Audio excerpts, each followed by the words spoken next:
We live. What up, Fuckle Chucks? Who wants to hear a story of a god civil war mixed with child soldiers, shipping, and the Greeks? That was the summary that I told him to go with. That was the he had one that was like maybe a bit too descriptive, one that was very like detailed. Just had gave away a little bit too much about the plot. I told him this one was funnier. He should stick with this one. Yeah. Oof. I was on. Well, then, Mhm. that's... Oh, sorry, go on. Well, that's the end of the fucking stream. No. That's the entire stream. Bye, So everyone. by Good book. by good book. Okay. I'm feeling slightly out of sorts just because I did go on a Vacation. yeah, I went on a slight sabbatical on a small little short little break for a few days. And I was also before then I was busy with some other stuff for various reasons. Yeah. So yeah, because of that I've been slightly MIA for the past week and a half or so, and I come back, and of course me being, you're the power of luck, I'm the power of misfortune, I'm pretty sure, because I of course happen to lose my phone while I'm out on vacation. And Yeah, I so love the story where you go on this vacation, you get rejuvenated, and then everything gets annoying after something bad happens on it. yeah, that's just fucking typical for me anyway. um you're the lucky one in this dynamic. I am not. I'm the one where only misfortune happens to her, and I try and be a good sport about it and try and make it funny. And I promise, because it also is like low key. It was a vacation that I went to for the sake of a video essay, basically a future video essay, and I promise I will be able to make losing the phone a funny plot point. I promise I will be able to. Right now I'm still a little pissed about it, but I promise I will be able to make it into a very funny plot point. um And honestly, two things. One, really admire your resilience with these types of things. Two, Lily, every time I sign off of our streams, I say, remember everyone, lucky days. Lily, you're supposed to take that to heart. I have zero fortune. I'm you know my luck is awful. You know this about me. I have Okay, horrific fine, luck. I'll give you a loan of luck, okay? Oh my god! But then With when I have interest. when I have to give it back, oh no, that's not how this. It's not gonna work well. Okay. Steal some luck from a random baby, it's fine. They don't need Maybe it. that's what I do. Are we are we winning? The fucking Axel, No. the fucking Axel sub picture. God. No, she is not. We're not winning. We're not winning, except for in my heart. But yeah, okay. Um, a summary.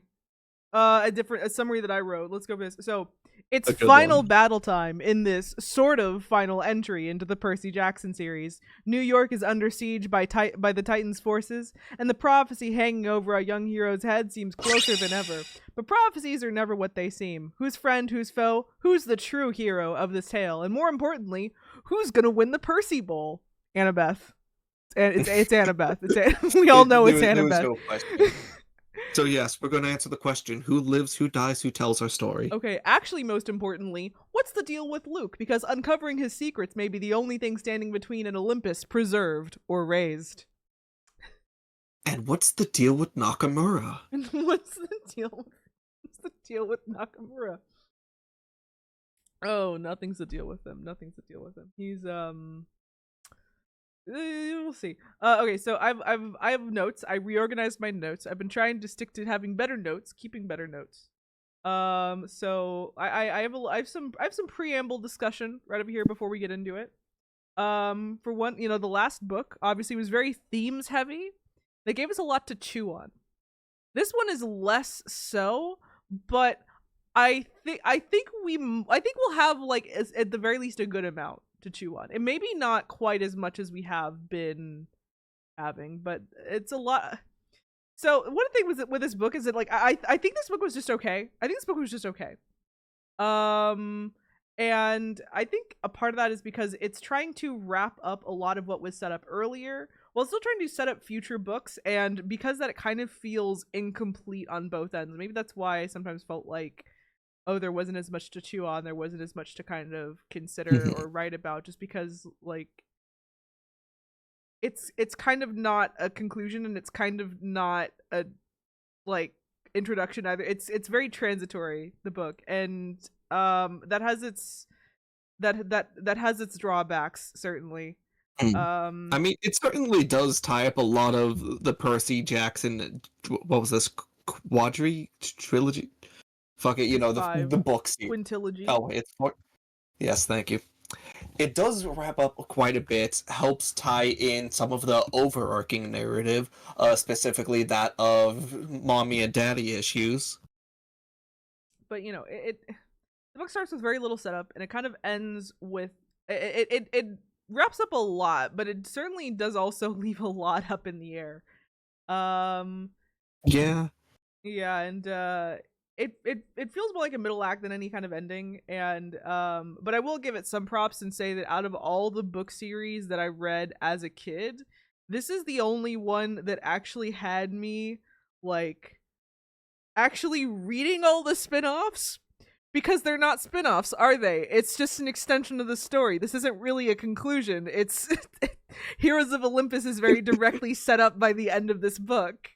It'd be like calling The Hobbit the conclusion to the Middle Earth saga, and then Lord of the Rings is a spin-off. Yeah, it's like no, these are all they're all like very deeply connected. You cannot just finish this and not even consider what happens in the next books. Like, they're not, you can't detach them in the same way that you can detach, like, I don't know, Fantastic Beasts from the Harry Potter series. Where a lot of people, like, I mean, even people who don't love Heroes of Olympus consider it necessary to the understanding of the story. But also, though, yeah, I just in case that came across as very harsh to start off with, I don't think this book is bad. I think it answers a lot of the answers it gives for the questions it raises are pretty satisfactory, and I am in fact very excited for the future books. So it did that right. Not just because of the prophecy that it gives at the end, but because it does organically set up some character conflict and some unfinished business, which, you know, we'll get to. I have a lot of pins in this one. My pin board is full for this one. Also, I put, oh yeah, well, I recommended to you to like start reading the books a little bit at a time, right? Yes. So I did in fact put my money where my mouth is, and I, as much as possible, tried to read this book a chapter a day in the morning, along with like a cup of coffee. Each chapter took like 15 minutes to read. And that was including with me taking notes. And it was a pretty chill time. I'm definitely going to continue doing that, though I figure that maybe as we go along, it might be more difficult to do, either because the chapters are getting longer, or just because we're getting so many chapters that it becomes impossible to do that within a 30-day period and not have to like either back end it or have a couple like double days. What's the hype chest? What's going on with the hype chest? It says I can open it. Emote. I'm gonna click it. We got emote. Click share something enter. I got a batter up dog. Nice. I got a little bat. Me too. That's cute. So hell yeah. Thank you for the bits. Thank you for the bits, Mozzie. We appreciate it. Do you feel like an official Twitch streamer saying that? No. No. My Hitalia video actually did get me quite a few new subs, but I can't say I've processed that mentally yet. It was a thing where the video got less views than the Voltron video, but it had more impact. Yeah, it seemed like the people who watched it really liked it, so I appreciate that.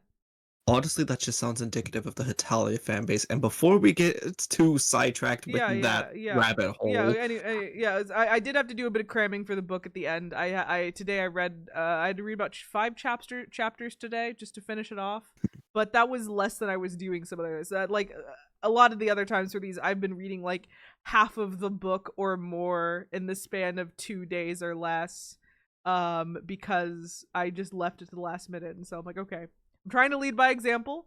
I did in fact read a little bit of time. Look, I know you can do it too. Thank you for the confidence. 15 minutes over coffee in the morning. You can do it. I don't drink coffee. You can do it. Just start drinking coffee. I had to restart drinking coffee for the sake of this. I'm gonna have to wake up early so I can make coffee just so I have an excuse to sit down and read a book. Exactly. That's what I started doing. Unironically. Lily, I have work. Unironically, whatever. Again, 15 minutes. 15 minutes. You can do that, Luck. Come on, Luck. You can do that. You're probably right. Okay. So with that, can we are we gonna get into the book? Ready to get into the book? Chapter 1. Percy is with a woman. Oh wait, actually, I literally almost forgot. Oh, okay. Oh yeah. Also, this might be the last time you see these specific stream assets. Just because, next book in the series is the Kane Chronicles books. Because Luck wanted to kind of group them by series, not necessarily doing them in publication order. And more complete chunks, in my opinion. Yeah, but because of that, I felt like I probably would be okay in that case doing new assets for each one. So I might do like an Egyptian themed one for the next one. We'll see. I'll figure something out. Oh man, I can't wait to get a dog head. I say, with my most iconic thing being a screen head. Go. Okay. So chapter 1. Percy's with a woman. Yes. So, as last book did to establish as false conflict, love triangle. Nothing really comes of it. He's with Rachel Elizabeth Dare. Must say the full name every time. Rachel Elizabeth Dare, yes. Before he gets drafted for the war, TM. So yeah, Rachel asks Percy to go on a vacation with her family. It's why she's like out of New York during this whole thing. But so I hate love triangles. I like really truly despise them. I don't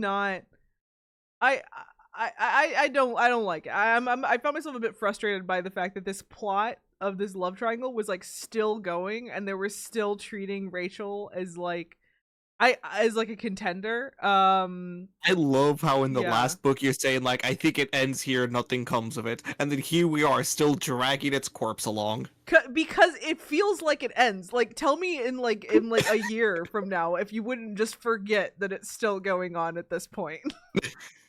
Much less 10 years. Yeah, fair. It's just, nothing does come of it. Lily, she kissed him in this chapter. Oh, who cares? Oh, who cares? Percy barely cares. Meanwhile, like towards the end of the book, Percy gets into more description of Annabeth just remembering. I'm jumping the gun. Yeah, you're jumping the gun. But so I hate love triangles in general, and I certainly do not love this love triangle either. I hate that it exists. I hate that it means that Annabeth has to be kind of bitchy to Rachel, despite the fact that you feel like their plot should have resolved. You feel like their conflict should have resolved already, but she's still being bitchy towards her. The funny thing is, I still don't even feel any animosity from Rachel Elizabeth there towards Annabeth. She's not care or she's not noticed. I'm not sure which at this point. And I think that does make it more tolerable, though. At least it's not like a girl fight. It's still weird, though. It's still weird. Just not pass the Bechdel test.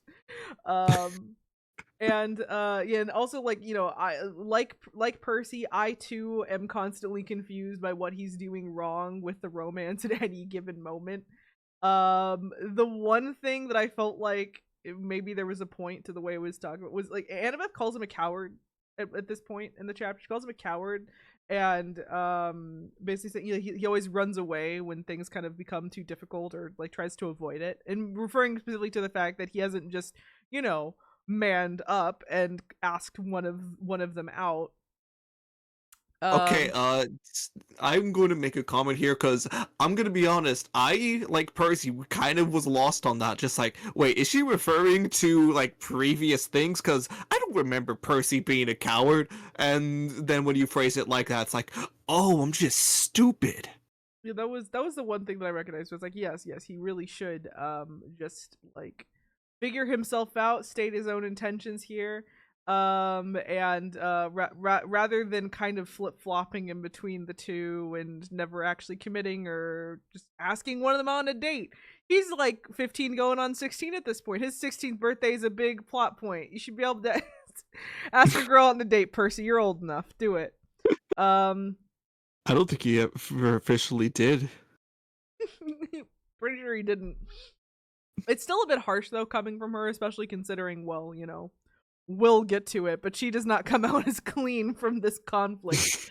But either way, though, I do appreciate that, Persebeth at the very least is attempting to take its time as far as its development goes. A common newbie writer mistake that you might see in, like, I don't know, like Harry Potter fan fiction sometimes is that the writer will clearly have a ship in mind that they want to do, and then they'll basically just have them get together as soon as possible, and or just like heavily imply that it's a foregone conclusion as soon as possible. So basically you have these kids getting together at like 13 and then them basically staying together until like death basically. And that's weird. That's like really weird to me because that's never actually how it works, right? So it's like, okay, I No, appreciate at least that they're like edging us a bit about it. I appreciate that. I don't like the way that they're doing it. I don't like your phrasing of that. Came to me in a burst of inspiration. But yeah, just trying to use a love triangle to prolong it artificially, that's not it, Chief. But it's not. It will resolve by the end of the book, thank God. But we'll get there when we get there. It's oh a fun little note. Luck, do you remember the duct tape craze of the 2010s? Remember Vaguely. when everyone was just like really obsessed with duct tape for some reason, and everyone it was like duct tape wallets, a duct tape dress, make a duct tape book cover. I was like, Oh goodness, I'm getting reminded of the past. yeah, I yeah, remembered the wallets. yeah. I was remembering that because Beckendorf mentions duct tape in a way that was very much like sent me like into like flashbacks to freshman year of high school. So Ugh. yeah, so Beckendorf gives Percy some Greek fire and a duct tape, a roll of duct tape. Ooh. And the exact quote is another essential tool of demigod heroes, duct tape. And I just found that just like, oh god, I know when this was written. I can perceive time.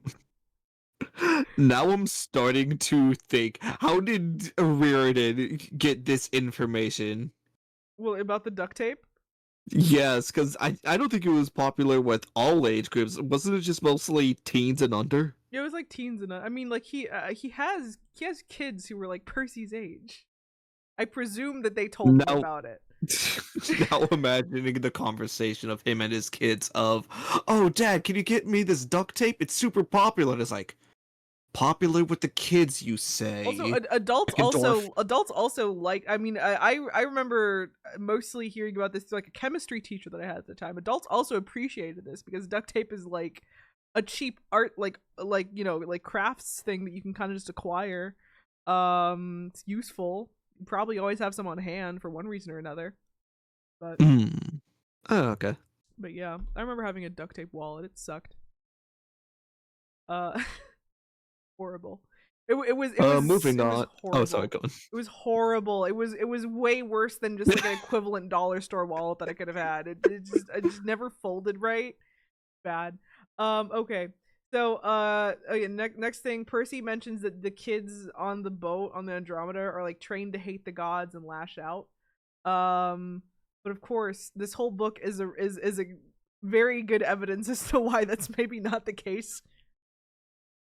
This entire book is, well, it's the first half, is just saying, hey, maybe don't think about it as evil versus good. Like, hey, maybe the gods suck. maybe the gods are like worse than the opposition actually. Hey, maybe you should take a few walks in someone else's shoes. We'll get to that when we get to that. Yeah. Oh, and of course, Ascended Extra Beckendorf is introduced and dies within the same chapter. Rest in peace. He has a grieving widow. He was mentioned in the in the last couple books, I think, here and there. But, Yeah, he was mentioned a few times. Yeah. At this point, it's obvious. The cast size is like a bit limited. I also feel like Reardon is having to develop characters just for the sake of killing them off due to like lack of other options, right? Because like think of like characters that are actually important who have received any amount of development, like named demigods. There's like 3, Michael right? Nakamura. There's like 3. There's like 3. there's like Clarice, Nico. No, I guess more than 3, but it's very limited. Clarice, Nico, Percy, Annabeth. Nakamura, Ethan to some extent. It's pretty like Thalia kind of, but I took Thalia when she joined the Hunters as like essentially her receiving that's her receiving her plot armor, right? Like she's off limits from here on out. She's essentially like written out, in my opinion, or at least that's how it's felt. Yeah. She's received her plot armor. She's not. She's fine.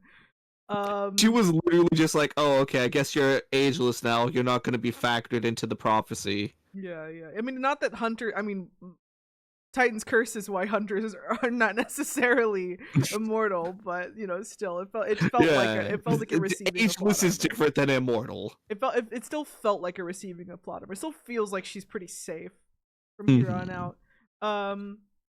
But yeah, Heroes of Olympus has a much larger cast. And I'm half sure that it was to solve this problem of him being like, oh no, I don't have enough important named characters. Oh no, I need to kill people off for plot impact. Who do I have? None that I'm allowed to kill off. God damn it. But yeah, and from here on out, though, you know, the books are gonna in fact get a bit more bloody and a bit more liberal with killing people. Oh no, the Stoles are gonna die. Oh gosh, you don't joke. Oh no.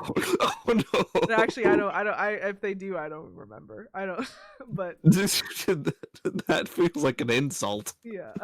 So I don't know. Anything else for chapter 1? Are we good? No, I think that was about it. Yeah. Chapter 2 is where that happens, right? Actually, we already said he dies. Chapter 2 is technically where Beckendorf dies. Oh yeah. Yeah. Yeah, we've been there, done that. His widow is more important. Yeah, rest and rip. He's in 100 pieces at the bottom of the ocean. Yeah. Very big tragedy. He did blow up the Andromeda, though. Temporarily stalled. I say temporarily stalled. That's what they were thinking about stalling Luke. Barely affected anything. No, in fact, it probably was a part of the plan. Yeah. Honestly, the main thing that Beckendorf gives is that he provides with us an interesting image of like a Hephaestus kid and an Aphrodite kid being together. Outside of that, it's like really not. Oh yeah, because of them, they actually had said. Isn't this where they said like, oh yeah, they're not technically related since gods don't have DNA? Oh yeah. They gave an excuse for the godly incest. They gave an excuse for the godly incest, and then lack of. Yeah, the lack of. I mean, it was to make, you know, mostly that was just to be like, oh yes, Percy and Annabeth can get together and it won't be weird because yes, Poseidon is Athena's uncle. But also in general, I find that the books tend to try and not draw attention to the fact that a lot of the gods are related. Like I noticed there was later on, Kronos refers when Kronos comes across Hades with like Demeter and Persephone, he says, oh, I see you brought the women too, just kind of glossing over the fact, like, you know, Demeter's Hades' sister. He's his sister, but he's also like his mother-in-law. They try not to drag attention. They've never brought that fact up, despite the fact that multiple times Persephone was just like, mother. Yeah, they try not to draw attention though to the fact that mother it's the family tree's a wreath. They don't want to talk about that too much. Oh, nonsense. It's not just a wreath. It's specifically a laurel because of the Greco-Roman. Laurel. Yeah. So, where were we? Okay. Speckendorf fucking died. Second dies. We have the first mention of Nico's plan that he discussed with Percy at the end of Battle of the Labyrinth. They do not talk. They do not say what this plan is. It's just alluded to a plan that will even the playing field. Alluded to, and Percy also goes down to Poseidon's domain at this point, meets the other family, which is fun. It's fun and awkward. Amphitrite has opinions. Yeah. Triton seems to just kind of. I am the true heir. Yeah. Neither of them respect him very much.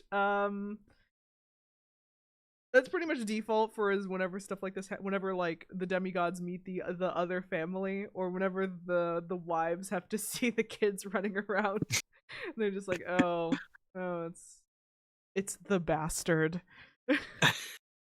It's like, oh gosh, it is kind of funny since they kind of build up certain relations between the gods and their mortal partners.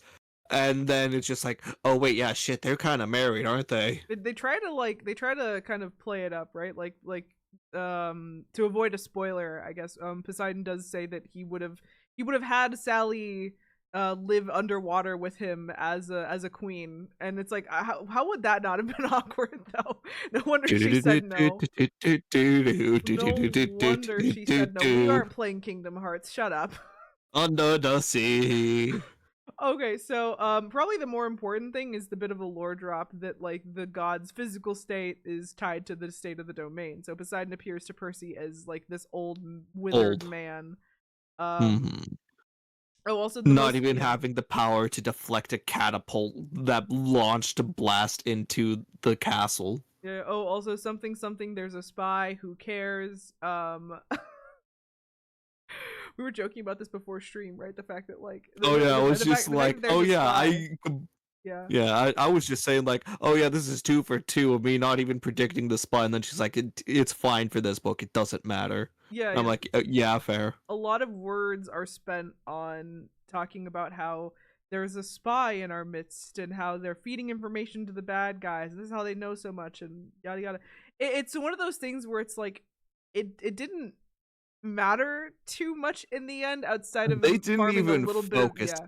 They farmed a little bit of cheap character development for the person who turns out to be the spy. Outside of that, though, it really wasn't terribly important or consequential. Yeah, because they did not focus on it in the slightest. Could have skipped it and wouldn't have lost too much, certainly. But I don't know. Next chapter 3. Chapter 3. Yeah. Chapter 3. My very first note is you can pry Selena ex Clarice from my cold dead hands.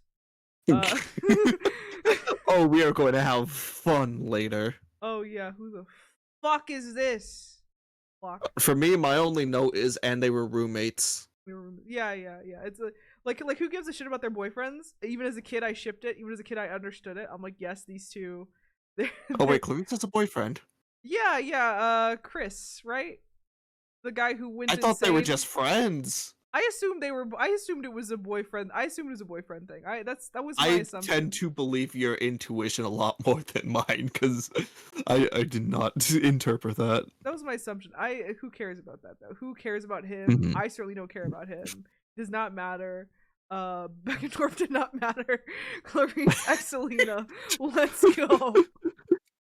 How dare you? Beckendorf was brought up at least 3 times. Beckendorf was mentioned by name twice before this book. How dare you?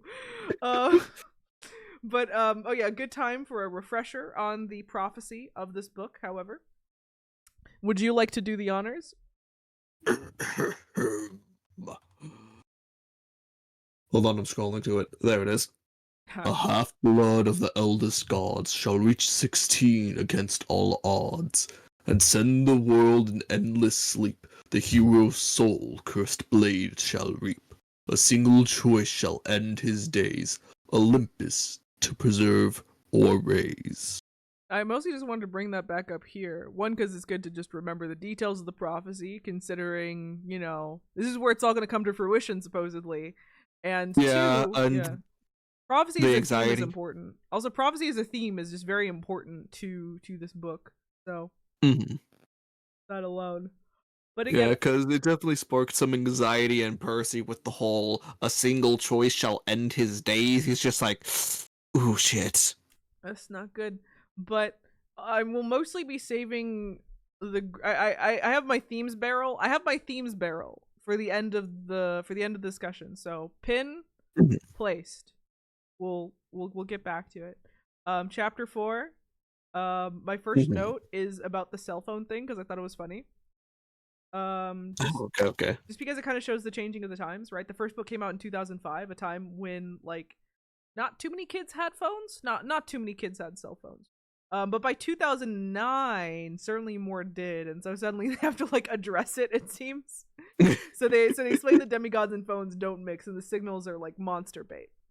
Um, Yeah, I don't know how that works, but screw it, magic exists. Magic, whatever. I don't know. I Yeah, accept. Even if they never discussed it, I would have just like accepted it. Like, yeah, it's it's fine. Um, yeah. who wants cell phones in your urban fantasy? Like, I really honestly don't. Yeah, we have something way better than a cell phone. We have Iris. Iris Mesh is way cooler. I love it way more.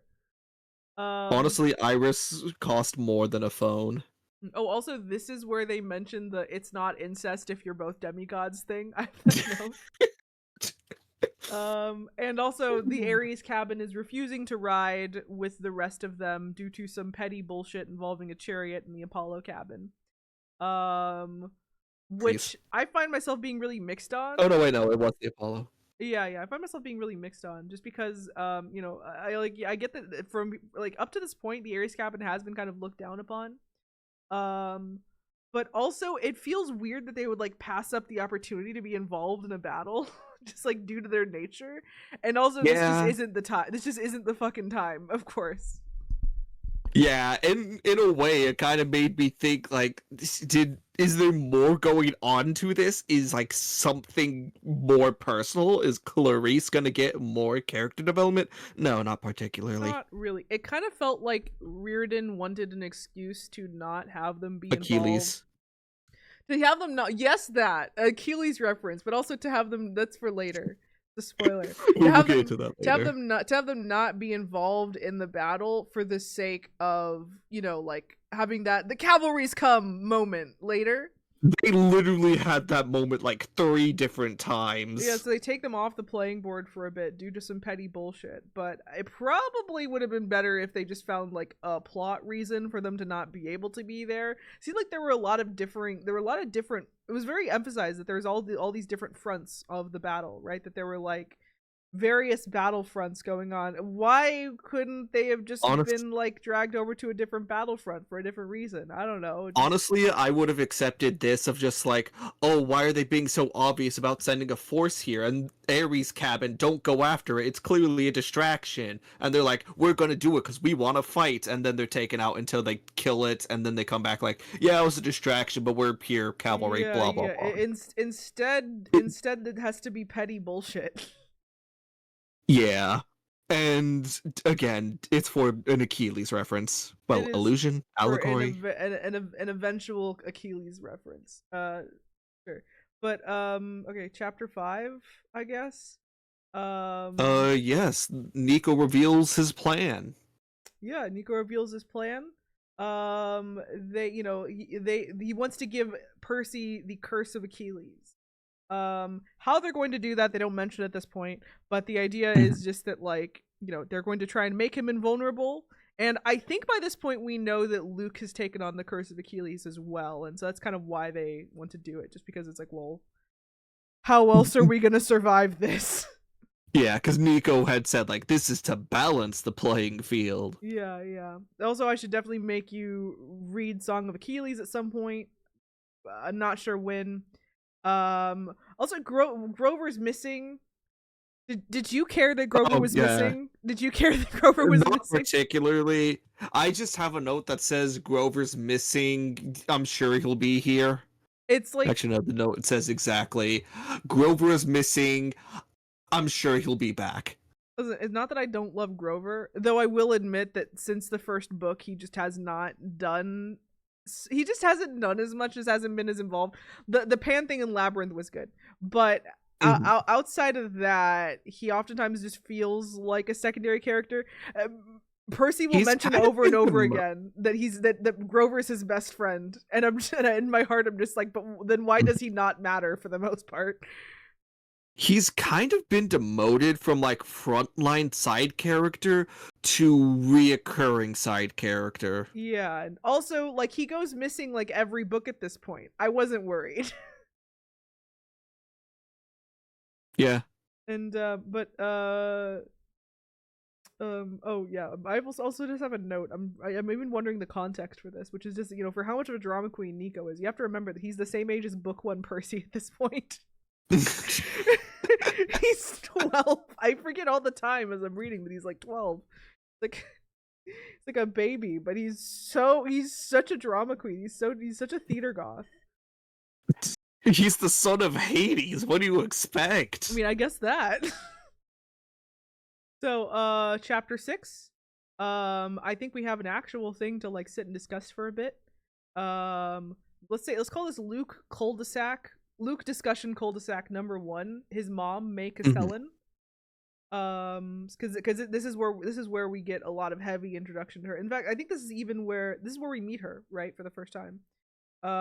Yes. Yeah. So we find out a couple things about her, right? One, that she's a lot like Rachel. She could see through the mist, and she tried to do some kind of ritual in order to become the next oracle, since the current oracle is like a mummy due to a curse Reasons that's we'll not get into talked later. about yet. Yeah. Hermes warned her not to, and she didn't listen, and because of that, she basically like went insane. And it is her as a not being in her right mind. That's the version of her that raised Luke, because at that point Luke was like just a baby, so theoretically this is the only version of her that Luke would ever remember. Mhm. Which is horrifying, because while it's very clear that she loved Luke, there's no way that was a normal healthy upbringing, like under any circumstance. There's no way she's fit to take care of a child. Yeah, no, absolutely not. Especially because it seems she has occasional episodes. She does. We meet her, and Percy describes the house having a horrible smell to it due to the fact that she has like piles and piles of Tupperware made with Yeah. lunches for Luke that he'll never get, of just like peanut butter Can sandwiches. can I get into that? Just I felt such pity for this woman. Like honestly, she low-key reminded me of like a dementia patient where she's like mentally reliving past events. It's pretty Cause gruesome. yeah, because it's just like, oh, Luke, is that you? And then she starts to get distracted. Like, oh, okay, let me take a step back. She initially thought Nico was Luke, and then she thought Percy was Luke. Then she was talking as if Luke wasn't here before going back to saying Percy is Luke. Also, I'm getting a call, so, yeah, boy. Okay, I'm just gonna keep on discussing this then. But yes, despite that though, Hermes definitely was taking care of them somehow, right? Like, how else would they have had a house and food and electricity and gas and all that? But it's still definitely not enough, right? Like, I even believe her. She does mention that he visited a lot, and I think I believe her when she says that. I think I actually do believe that he was She probably, seemed, yeah, she seemed lucid enough when saying that. Yeah, and I believe that he cares enough even just to do that. But I also don't think that was enough. I think any social worker would have seen the situation and would have not been very happy with it. And no kid No. who's like grown up in a situation like that would have had a good outcome. So Hermes definitely did something, but it's still not what I would call enough. I mean, one of Luke's main criticisms was Hermes went to get milk. Yeah, and again, he clearly did something, clearly provided them some kind of financial support, clearly visited It's just sometimes, but a kid needs an actual parent who can be present and like lucid. mentally lucid, and Luke did not have that. So, No. yikes. And so that's basically that's basically us just seeing like Luke's circumstances, where he's coming from, just beginning to understand kind of why he came to this conclusion. The book is honestly surprisingly soft on Hermes a lot of the times. It's very like tries to be understanding of him a lot, and I think that's kind of funny because well, I definitely read this and felt myself like get a little bit little sour towards him. Judgmental. Yeah, Mhm. little sour, a little judgmental, because this is not in no world was that an acceptable was that an acceptable upbringing. In no world was his decision Yeah. here acceptable. They even try to walk back in on it. Don't worry, I'm not going to say too much real spoiler. Because towards the very end, Percy has to talk to Hermes, and the story, or the book is basically saying, like, he knew it was bad, and he did try to help, but he had good reasons to not do so, is basically what the story was trying to say. I'm like, I basically don't buy it. It's kind of the thing. I basically don't buy it. So we'll come back to Luke, of course, many times throughout this discussion. We're only chapter 6. That's going to be a recurring sentence. We'll come Yeah. back to Luke. Yeah, so this is also the chapter where we find Hestia. out Hestia is the last Olympian. Literally my text note. Hestia's the last Olympian. I love her, but her as a character is not terribly important. Definitely not important enough to be a title character. I actually forgot that she was the one this was named after. Yeah. I feel like she's implied to give a lot more advice than what she actually gives. We like her. We love her. I do love her vibe. But we can kind of put her into the character that's more or less inconsequential, but is given an odd amount of importance pile. Yeah. I do actually want to note, her first appearance is as an 8-year-old, and because I've been on Percy Jackson TikTok, I blame you, Lily.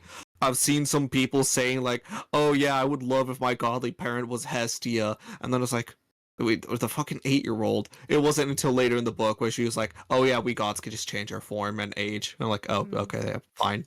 Whatever.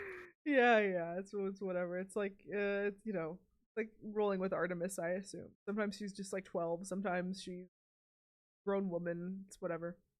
Yeah.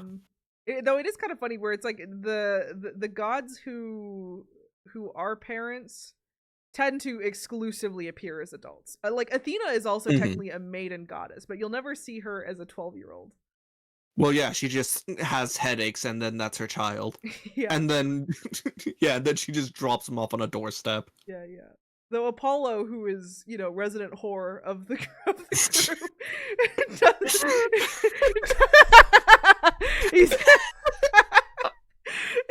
he shows up as a teenager eventually.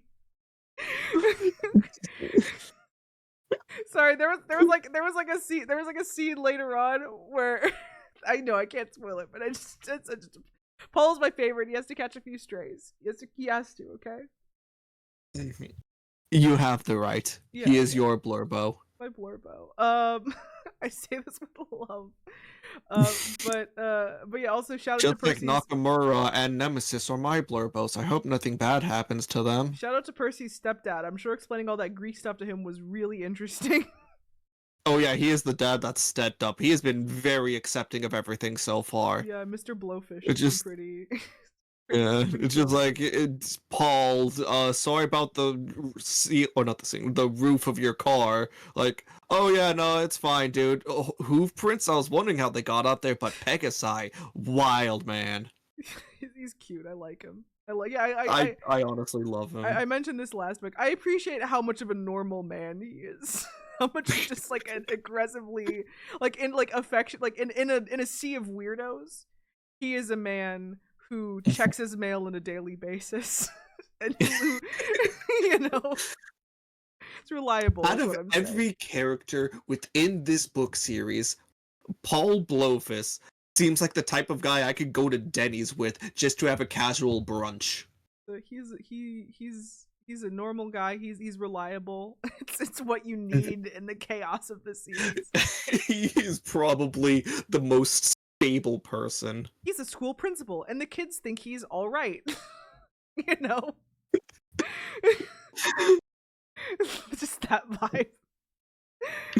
Yeah. So okay, chapter 7. My first note, They go to hell. my first note was Nico does a little bit of a betrayal, and I'm not even mad. He's just a silly little guy like that. My first note is, are they going to ship the dogs? I'm gonna ship the dogs.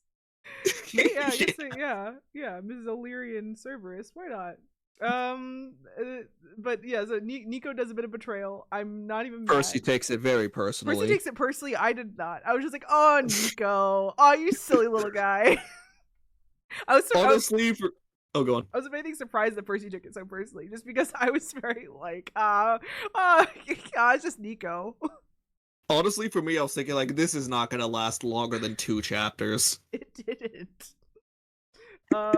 Also, this is where I went off a bit, where I'm saying Nico really was designed to do numbers on Tumblr, wasn't he?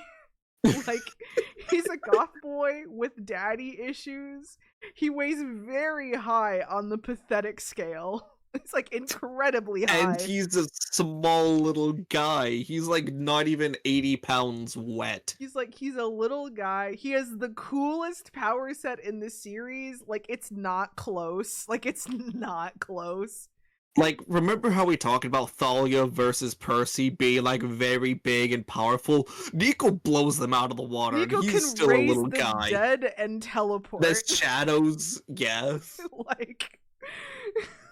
like, I mean, it's a lot. And also, like, his power set has a hard limit in the form of him getting eepy. Aw, how cute. How cute. I like how it's him getting eepy instead of it being like exertion. It's just like, oh man, I'm tired. He's the perfect Blorbo. He's the perfect little guy.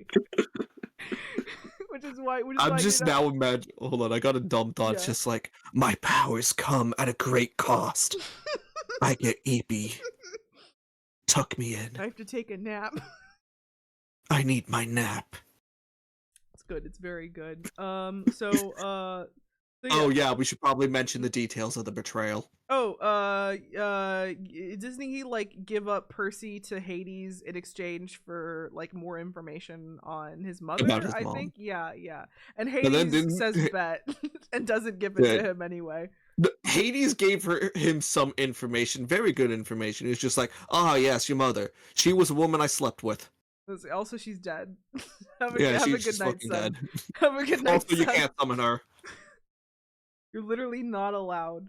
Also, I like Bianca better than you. That is indeed something he had said. He says that. We have a family. We finally have a family that is more dysfunctional than the Olympians, the Chthonics, including the mother-in-law Demeter, who all hate each other and are all a nightmare. That is... the Olympians set a low bar, but then here in the underworld, we got this. And why are they obsessed with cereal? I mean, it is in the underworld, you know. But so yeah, like Hades tells Nico to his face that he liked Bianca better. Demeter, oh, this is funny. I wrote this note. Did you catch this? I wonder. Demeter tells Persephone that she should have married the god of doctors or the god of lawyers. Which is really funny because, haha, you know, mother-in-law being like, you should have married a doctor or a lawyer. But also, those are both Apollo. I did not clock that. Wait, he's the god of lawyers. He's the god of lawyers and doctors. Those are both Apollo. Is that why he's so cocky and sure of himself? Yes. I just love, though, just the fact that in context, she's just like, why'd you marry Hades? Why'd you marry, I don't know, Apollo, or did you think about Apollo? Just like... This is a line made just for you. It's just for me. I'm the one that got that.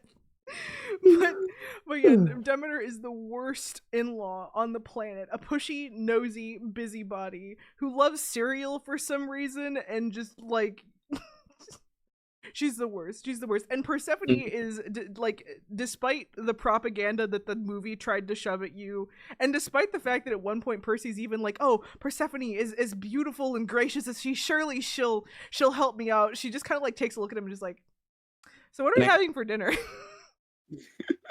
She like sees him just being dragged off in chains. Her And she just, biggest her biggest point of emotion was just the fact that Hades had mildly offhandedly mentioned Maria.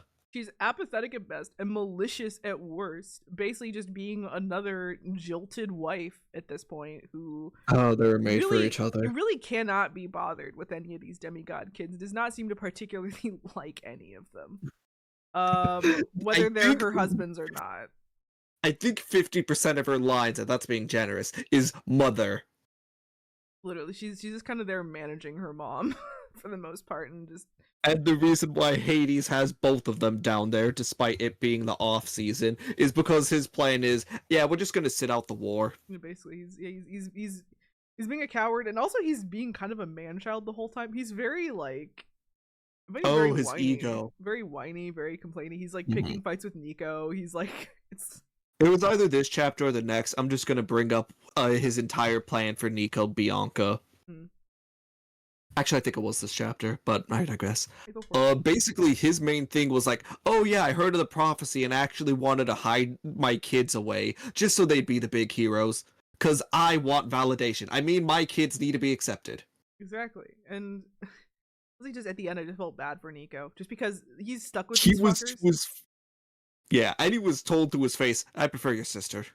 The funny thing is that like depending on how you look at it, Hades might still be a better parent than Hermes.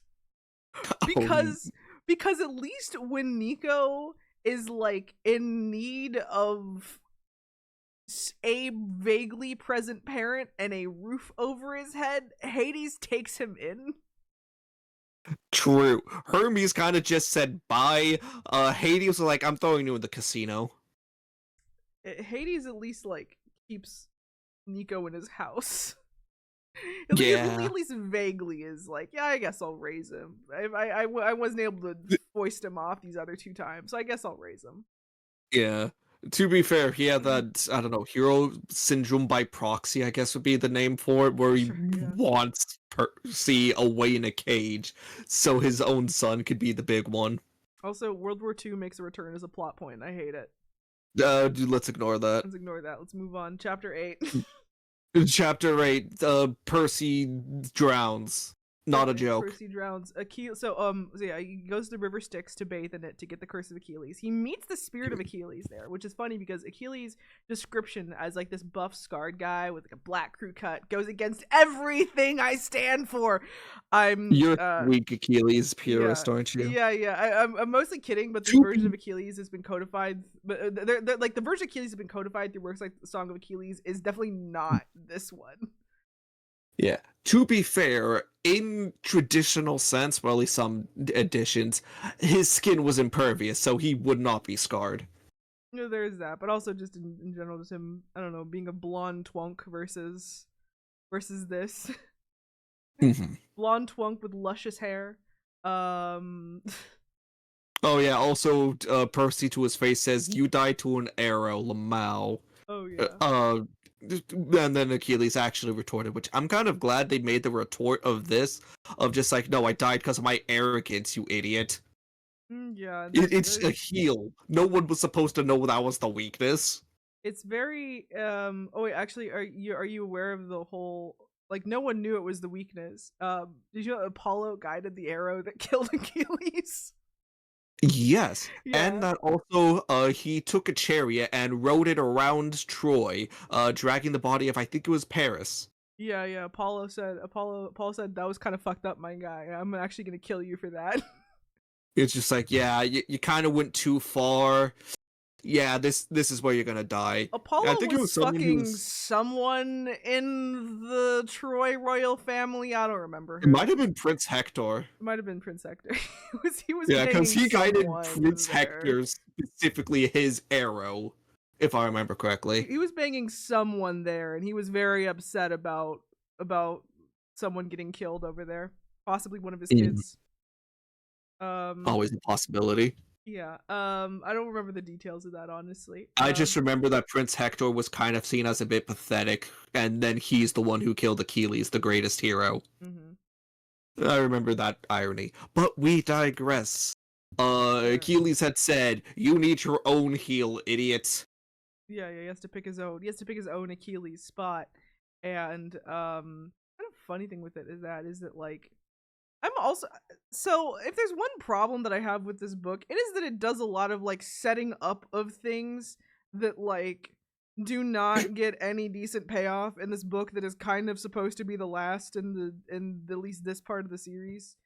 Um Does he just not react to things as if he has Achilles power anymore?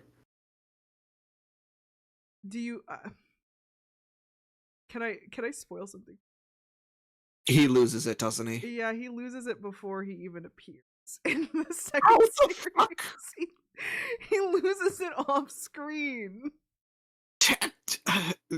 I understand. As an author, you need to either raise the stakes to match it, or nerf the characters. But you could have done it on screen at the very least, This or on book, this book whatever. really suffers from setting up things that in the end do not have all that much consequence. And a lot of the stuff concerning the curse of Achilles is like is on the top of that list, certainly. It literally had built up like, but do be careful. The curse of Achilles will increase your flaws as well as your strengths. Not really. It didn't really do that. I remember Percy got a little cocky when he was fighting and wanted to overextend, but like that was about it. If the last book had if Labyrinth had a really good editor that definitely really like helped push it towards new heights that the series had not been met before, this one he got away from the editors a little bit because there's a lot of stuff that just kind of like brought up that does not pay off in any decent way that you would hope that an editor would be able to catch and say maybe take this out, maybe tone this down a little bit, maybe do this instead. If you have no plans with it, just say it's temporary, so you don't need to Yeah. do an off-screen nerf that would leave some unsatisfied. Instead, it's very clear that he's kind of writing, he's kind of like in the process of drafting Heroes of Olympus at this point and is not really sure where he's going with that or what he's doing with that, and so is kind of trying to put in all this stuff and then just isn't quite sure where any of it's gonna go quite yet. And as a result, it's why this book kind of feels incomplete on its own. Gotcha. And yeah. Well, we talked about one important aspect. Let's talk about the other important aspect. Ship bait. Yeah. In order to withstand getting his soul snatched, he needs to one focus on a physical location for like his weakness, as well as like thinking of an anchor to keep him tied. And that anchor ends up being Annabeth. Aw, Very cute. it's super cute. It's definitely like another one in the pile of like, oh wow, this love triangle is pointless. This is definitely the way it's going. Yeah. And you know, I'd say that like a negative. I love Percabeth, and this is one of those reasons as well why I love it. He's definitely very dedicated to her, and we love to see it. We love to see him. We love to see him liking his girlfriend. Not yet, but you Dedication is very nice to see. know. So chapter 9. My first note here is that Wait, Hera. before we get into chapter 9, I would like to point out Grover was so inconsequential we did not even mention him. What did he do? Oh yeah, didn't he like come? He opened the door to the underworld. Orpheus's tunnel. Yeah. Yeah. That's about it. He was just so inconsequential. We literally could have skipped over him. That's about it. Are you ready for him to not appear in the rest of the books? Oh. Okay, so Hera. Hera is at this point leaving dog shit on her neighbor's lawn, levels of petty. And I mean that like that's not an exaggeration. Almost she literally. leaves cow shit on Annabeth's porch. like Annabeth mentions that she keeps on finding like cow poop in her parents' lawn in San Francisco, and it's just like how is it getting here? What is this? Why do cows hate me all of a sudden? Let's it's the funny thing is now she has to worry about two different types of animal species, cow and spider. She does. But probably the most interesting development here, the actually interesting development, is that we find out that Hermes is very angry at Annabeth for some reason. He seems to blame her for what's happening to Luke, and why he blames her is at this point unknown, right? Because she knew Luke originally when like a little kid. It's implied that this is something that happened more recently. We don't really know what that is, and Percy is also equally confused because at this point she seems kind of mad at him again for other. We also though he does try and like put himself in between her and Hermes, and Hermes mentions something that I think is kind of interesting, where he says that like he can't smite Percy because of the curse, saying that like he's in the Fate's hands now and he can't touch him, and potentially it might prevent godly meddling one way or another, either like literally physically he just can't, his attacks can't hit him, or Which is very interesting considering what happened to Achilles, the original curse of Achilles holder. Well, again, that's I think Apollo had to go. He had to go a bit like of a roundabout way of it, you know. True, because technically guided it, not he kill him. Yeah, he couldn't do it directly, and so that does kind of feed into how the mechanics of the curse are kind of left up to the imagination. Like they won't specify whether weapons are literally bouncing off of him or whether he's just like really really good at dodging all of a sudden for some reason. Percy literally says that he couldn't tell you which it was. Yeah, he basically had just said like combat started, it became a blur, and now he's here. Yeah. And but maybe this may be a good time for a little bit of a little mini Annabeth discussion. Ooh, always good. So you know, first notice is why Annabeth is a bit like just at fault, just as much at fault for like why Percabeth hasn't happened yet as Percy is, because maybe Percy is a coward, but Annabeth isn't exactly being decisive either. Yeah. Oh crap! I think I cut out there for a moment because I just heard you cut out and in. Okay. Well, anyway, I'll backtrack. So Percy may be a coward, but Annabeth isn't exactly being decisive about this either. Kind of seeming waffling between Luke and Percy, much more severely than Percy is waffling between Rachel and Annabeth, on the other hand. Like, for example, she seems much more concerned over Luke going into the Styx than Percy, which Percy's very hurt by. Later, we understand a bit more why she was more worried about Luke in this case, because when we find out why Hermes is so mad at her. But spoiler, so I'll save it.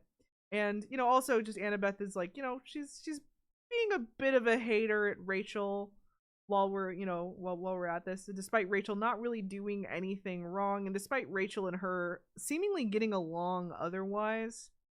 We start to get more breadcrumbs as far as like Annabeth as a person and as a character here, but this is definitely showing off maybe of some of her flaws here as far as everything goes. And I think her indecisiveness is maybe coming from a slightly different place than Percy's.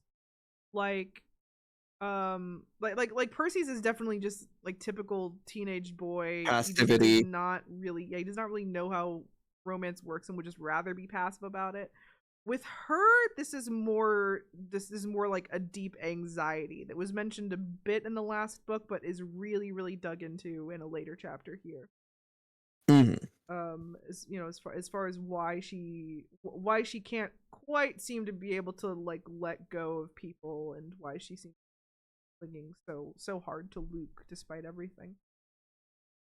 But next chapter is most important, but also I feel like my notes got a bit sparser once the siege really hit, because a lot of it is just a boss rush. Yeah, something I do want to bring up is I think this is also the chapter where Percy gets the flashback memory, right? Which one? He gets a lot.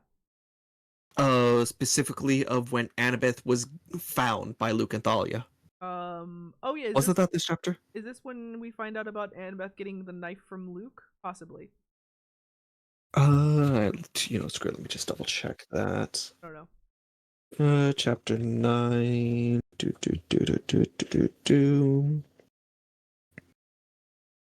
I don't think we're there yet. Possibly. This is the backstory. I think I see it. Yeah. Looking at it. Nope, wait. I think this is where they just nope, she got the dagger. Yeah. Yeah, this is where she did in fact get the dagger, and this is where Luke first goes back to his mom. Oh, also, I did just get. It's like interruption. I just got an email. They might have found my phone. They might have found my phone. Yay! Also, I'm going on mute real quick. My dog wants to get in. Okay. I will. Well, then I'll just mention. Chapter 10. The siege starts, and it's kind of like a boss rush from here on out. So I might not have too much to say. Or at least what I have to say might be a bit more sparse than before. Like I certainly can't comment on any of the like big monster fights. They're cool, they're fun. They, as always, Reardon is very competent when it comes to writing these kinds of big action scenes, and I like that he pulls out a couple weirdo picks here and there as far as the monsters, like the big pink flying pig. That was fun. And it's the fact, especially the fact that it's like taken so seriously. It's a pink flying pig, and Annabeth was like very gravely says that like no hero's ever defeated it before. What do we do? It's good. I like that. That's very good. Percy's also able to bribe some river spirits with a sand dollar, helping pad out their numbers a bit. We'll mention for a split second. So he actually breaks the sand dollar in half to give each half to both of the river spirits. The one of the Hudson and of the East River in New York, of course. And for a split second, I thought that he'd actually ruined it by like breaking it in half, and like that wouldn't be no good. But it still works. That would have so been hilarious. It still works. They still accept it, and they do a little like ominous line of like "Curse of Achilles." Hudson snorted. They always think that'll save them, don't they? If only he knew. East agreed. And then, what does that mean? I'm at the end of the book, and I'm still not sure what that means. I don't know if it's just what I was talking about earlier, where I'm like, a lot of the Curse of Achilles stuff just doesn't amount to too much, because maybe Reardon realized it was too OP.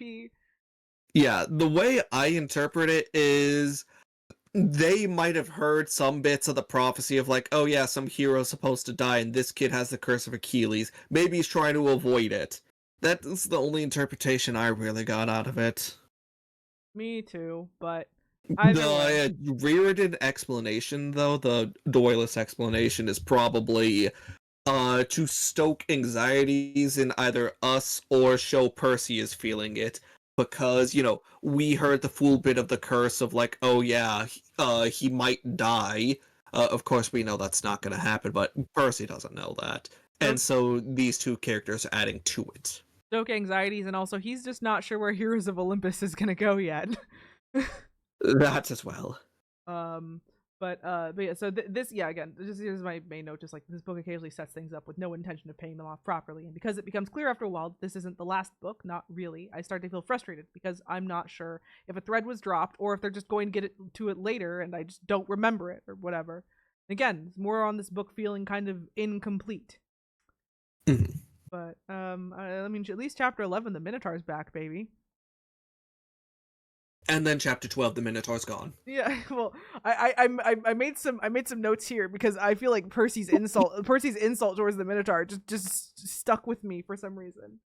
What was the insult? There's a "Hey beef boy, didn't I kill you already?" I think I would start crying if someone called me beef boy. I think I would start crying. I'll keep that in mind so I can insult you later, beef boy.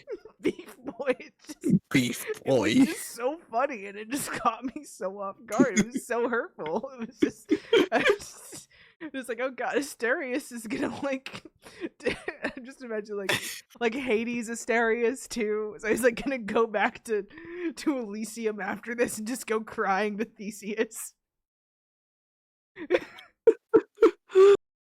But so the interesting... Continue. I was just going to segue saying, so as you were saying before, it does kind of turn into a bit of a boss rush of enemies come, they fight him off, things get a little more desperate, they get a little help. and cycle repeated like 2, maybe 3 times. Some of the enemies were individually kind of cool, but as I was reviewing my notes, I found myself pretty much deleting every mention of them just because it inconsequential, not important for our purposes, fun to read at the time, and definitely enhancing the experience of the book. These books would be much lesser without all of these really fun encounters, but we just don't have all that much to say about them. I have the note here of Hyperion went out like a bitch. Fair. He's supposed to be a titan, and then he's beaten so easily. Yeah. Like, it's come on, he's supposed to be like Zeus level. Doesn't Grover turn him into an oak tree? Yes. Getting defeated by Grover. I think technically, I think technically it was grew like a 100-foot oak tree around him, something like that. I'm gonna say this in words you'll understand. Getting defeated by Grover is like the equivalent of getting defeated by Yamcha. That's. Yeah, I know. That's why I have the note. Hyperion went out like a bitch. Like it's like no, you can't. you were not important if you. And I had high expectations of Hyperion, because fun fact about me, I kind of like Hyperion as an idea. Alright, long story short, I have a Yu-Gi-Oh card called Master Hyperion, and ever since then I kind of always liked Hyperion, and then seeing him depicted here and defeated by fucking Grover. It's like, that's, nah man, that's... He's a titan in full golden armor. Why Grover? What's the opposite of the Worf effect? What's the opposite of a Worf of the Worf effect? That's what that was. Basically, I would have been happy if it was Chiron that beat him, but fucking Grover. Grover, God. Anyway, though. Fucking Hades. Sorry, I'm done. Anyway, though, so an interesting thing about Percy's weak spot. That's why I wanted to let you talk, because I'm like, mine is kind of not related. So he's a loyalty boy, as established by Athena, and his weakness, literally requires someone to stab him in the back. Like literally, have to stab him in the back. And Ethan, whom he extended an olive branch to at one point, tries to do just that, but Annabeth takes the hit instead. Youch. And so. I don't know, just one of those things where I was like, I want to like find something interesting about that, being like, oh, he has to be stabbed in the back in order for the for the weakness. He has to like. I feel like there's points that can be connected, but there is no string. Nothing comes of it in the end is the problem. Reardon, you should have let Percy get stabbed. Reardon, you should have let him get stabbed. You should have let him get stabbed. Instantly kill him though. Just a little bit. Yeah, that's the problem. That's the problem with the lore that he set up here. The curse of Achilles. Because you set up all the stuff about like loyalty and about him having to be stabbed in the back and it's like maybe you should have done something with that if you were gonna set up all that instead of leaving it for like I guess it's interesting, like his weakness does get hit. Annabeth gets struck, but it feels like in favor of more ship stuff. It kind of leaves behind all of this other stuff that you feel like that was development, right? Yeah. Honestly, the only notes I really have upon the stabbing and the weak point is kind of just, I feel like it's kind of in character for Percy to have it on his back, because if he ever runs away, that's exposing his weak spot, and he's not exactly one to run away, especially if his friends are there. That's basically all I have. He doesn't run away unless it's a girl. Established, and then only metaphorically. Exactly. So chapter 12, my first note, I think I even put this in all caps in my original, was just the Beatles are demigods. It's my newest like, wait, this celebrity is a demigod. I found this one funny for you say what you're gonna say. I found this one funny for a specific reason. I didn't even write that as a note, and I forgot about it. I think it's funny because I feel like my instinct is to say that they're all either like kids of Apollo or like kids of the Muses or whatever, right? And then I thought of something really mean, which is like all of them except Ringo.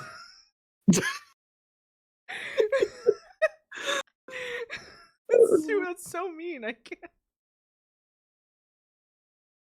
Oh god. That's No, funny. it's so mean. But anyway, we all find out. Though this is where we actually find out why Hermes blames Annabeth for what's going on with Luke. Hmm. And so we find out that sometimes pre-battle, Luke went to her, seemingly like desperate, scared, and he basically told her like, "Run away with I want me." out. Yeah, I want out. Run away with me. We're gonna, we'll go anywhere away from this battle, away from all of this. I'll give up all of this. And she assumed it was a trick and refused. And literally right after that, he goes and like gets the curse of Achilles and lets Kronos fully take over and basically disappears. And Hermes essentially blames her for that, not only because she let him go, but because he kind of felt paralyzed by the prophecy and everything. And he thought that maybe as a demigod that maybe she could have intervened, because we do see oftentimes in universe that like, human immortals, demigods can act where the gods can't, especially in areas like this. But it's still quite harsh. It's still quite harsh at the end, and obviously very hurtful for Hmm. her.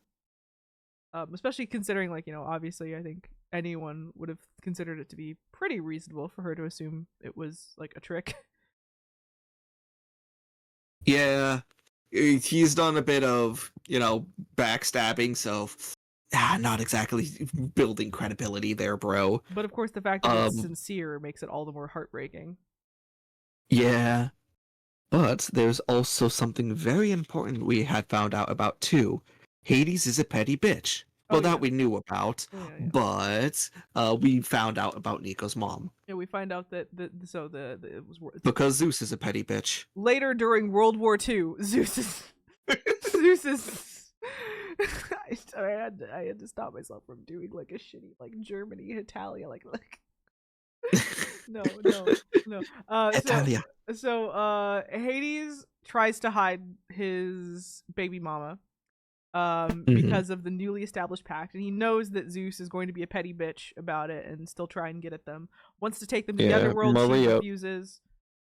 Yeah, Maria was basically like, "No, I'm staying home, man. Italy's my country. Like, the world's gonna go to shit. Haven't you seen it? Like, yeah, but like, it's still my home." Zeus murders her via like a wind god or something. And in revenge, Hades puts a curse on the Oracle, making it where, she's trapped in that body forever, and if anyone else tries to take on the new duties as Oracle, that it will inevitably backfire. Which also means that, like, what happened to Luke was their Hades' fault. fault. Hades' fault, by extension Zeus's fault. Either way, none of the gods are coming out of that too good. I don't know. Um, Poseidon somehow got off scot-free from that Poseidon situation. somehow wasn't directly involved in this, but Poseidon is built a little bit differently as far as like Poseidon might win the world's okayest dad reward as far as these guys are concerned. I can't really think of a high petty bitch moment he has had. Yeah, he at least isn't doing this stuff. So, but yeah, so like Hades is definitely at fault for the whole thing with Luke's mom, and Mhm. basically the whole reason why we're having this conflict in the first place. So once again, it's all World War II's fault. But And we're not going to talk about how Nico had said the other kids were on the losing side. no, let's not talk about that. Let's not worry about that. But this is also another. Let's do another prophecy pin over here. We have 2 counts for like prophecies. The Oracle can't change the future. Just tell it. She warned Hades. Now he's Mhm. shooting the messenger. He tried to see if he could subvert fate, and basically ends up kind of drawing attention to her in the process, and it doesn't end well as a result Yeah, of that. because Hades, at least he was not trying to subvert it, I would say. He was trying to play into it. Because his entire thing was, oh yeah, I'll just keep my kids ready and safe so that way they'll be the heroes. Because I crave validation. I mean, my kids deserve to be accepted. Basically, what I'm trying to get at here, and what I'm going to get at more at the end, is really that like prophecy Prophecy's gonna find a way to screw you over, whether you try and like play into it, whether you try and be passive about it, whether you try and subvert it. No matter what you do, it's gonna fuck you over. Yeah. So, but yeah, this ends well for absolutely no one, of course. But we'll get back to that. Let's go chapter 13 if we can. Alrighty. Yeah. My first note is that the fact that the usually pro-humanity Prometheus is there's a lot of pros. Pro-humanity Prometheus is pro Kronos, and basically Prometheus, who is usually he's the god who brought fire to humanity. He theoretically likes humans. He decides to be on Kronos' side, and despite the fact that in this one he's portrayed as being kind of a bitch, that should certainly be a bad sign, as well as some of the other minor gods we see, like the goddess of vegetables or whatever that we saw, Pomona. Oh yeah. Yeah. The Roman god. I think the big two minor gods are like Hecatrice and Morpheus. The guy who knocked out. I mean, Hecate. Yes, Hecate. Yeah. She's important, so you have to remember her. Yes, the goddess of magic and the god of dreams. Yeah. Yeah, they did plot somewhat relevant stuff. No, I mean, Hecate's later. The new Percy Jackson series, the one that like takes place after like Heroes of Olympus. The second book in that one is called Wrath of the Triple Goddess. The Triple Goddess is Hecate, so remember her. Why is she the Triple Goddess? I couldn't tell you right this second. Oh, okay. I was thinking it might have been a Janus situation, since Janus is two faces. No. But yeah. So he is Prometheus is kind of an asshole, but he is also someone that probably typically shouldn't be on the side of like a genocidal maniac. I kind of feel like that was a tad out of character for him, but I don't know his story enough to really say for certain. I just know about gave humanity fire. Well, I mean, the other thing you know about his story is, of course, he was tortured because of it. Well, yeah. And so is maybe not the most in favor of the gods, but I think more than anything, though, this would just be our clue as to like, well, yeah, Kronos is awful, but it seems like there's plenty of people who have a lot of problems, legitimate problems, with the current reign of the gods, and who would be very happy to see them gone. Mm-hmm. For not just petty revenge reasons, but for actually like, wow, you guys like really suck. Kind of suck. You guys really, really suck. Again, maybe not the best move to you hate the current regime. Maybe don't go for a head of the old regime who was just as bad, if not worse. Like, wow, like the guy who convinced his brothers to castrate his dad. Like, Zeus may be a bad parent. He has not attempted to eat his children yet. Kronos was a bit of a control freak. Kronos was definitely a control freak. Yeah, because to my knowledge, the first thing that he had done was convince his brothers, hey, dad shouldn't have any more kids because that will threaten me. Let's go do something about that. Let's go do something. And then it's like, yeah, then it turned into, well, my kids are pretty strong because I'm pretty strong. Let me do something about that. Something about that. It's not, but okay. But again, despite the fact that Prometheus is kind of an asshole, which to me feels like, maybe a little bit of cop out, just like as if it's a reminder that this is still the bad guy side, so he needs to be kind of dickish. But like, and so he gives them a jar. But we do have to the Pandora's jar. They're very very insistent it was a jar. And with the idea that if Percy opens it up, releasing hope from inside, giving up all hope, that it will be his sign of surrender, basically. Can I say something about that? I kind of feel bad for the spirit of hope, because like, shouldn't hope be free? It's more metaphor than I know it's metaphorical, but like in this realm of gods and monsters, I'm just thinking like, wait, they have like an actual spirit of hope in a jar? Well, let it free. It needs to spread its spirit.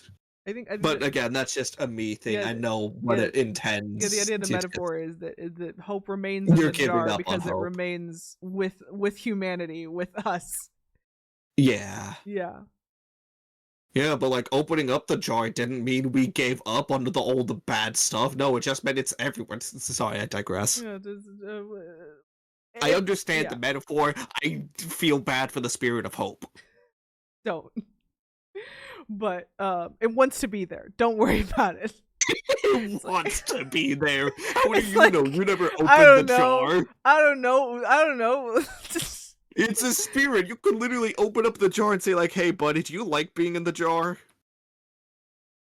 Anyway, so yeah, it feels like it's like cop out to make Prometheus an asshole, but then again, they're all Mhm. assholes, like all of them, It, all the time. yeah.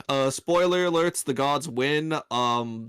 Prometheus is funny because he was actually sending letters to Olympus saying like, I wasn't on board with him. I was trying to mitigate damage. I presume, I I, was doing my best. I presume that's the same letter that all the minor gods sent them, and then just depending on their Yeah. connections, they like got in or didn't. Yeah, I we'll imagine get like into them yeah. more later, but I find it funny with Prometheus because of how he's been acting.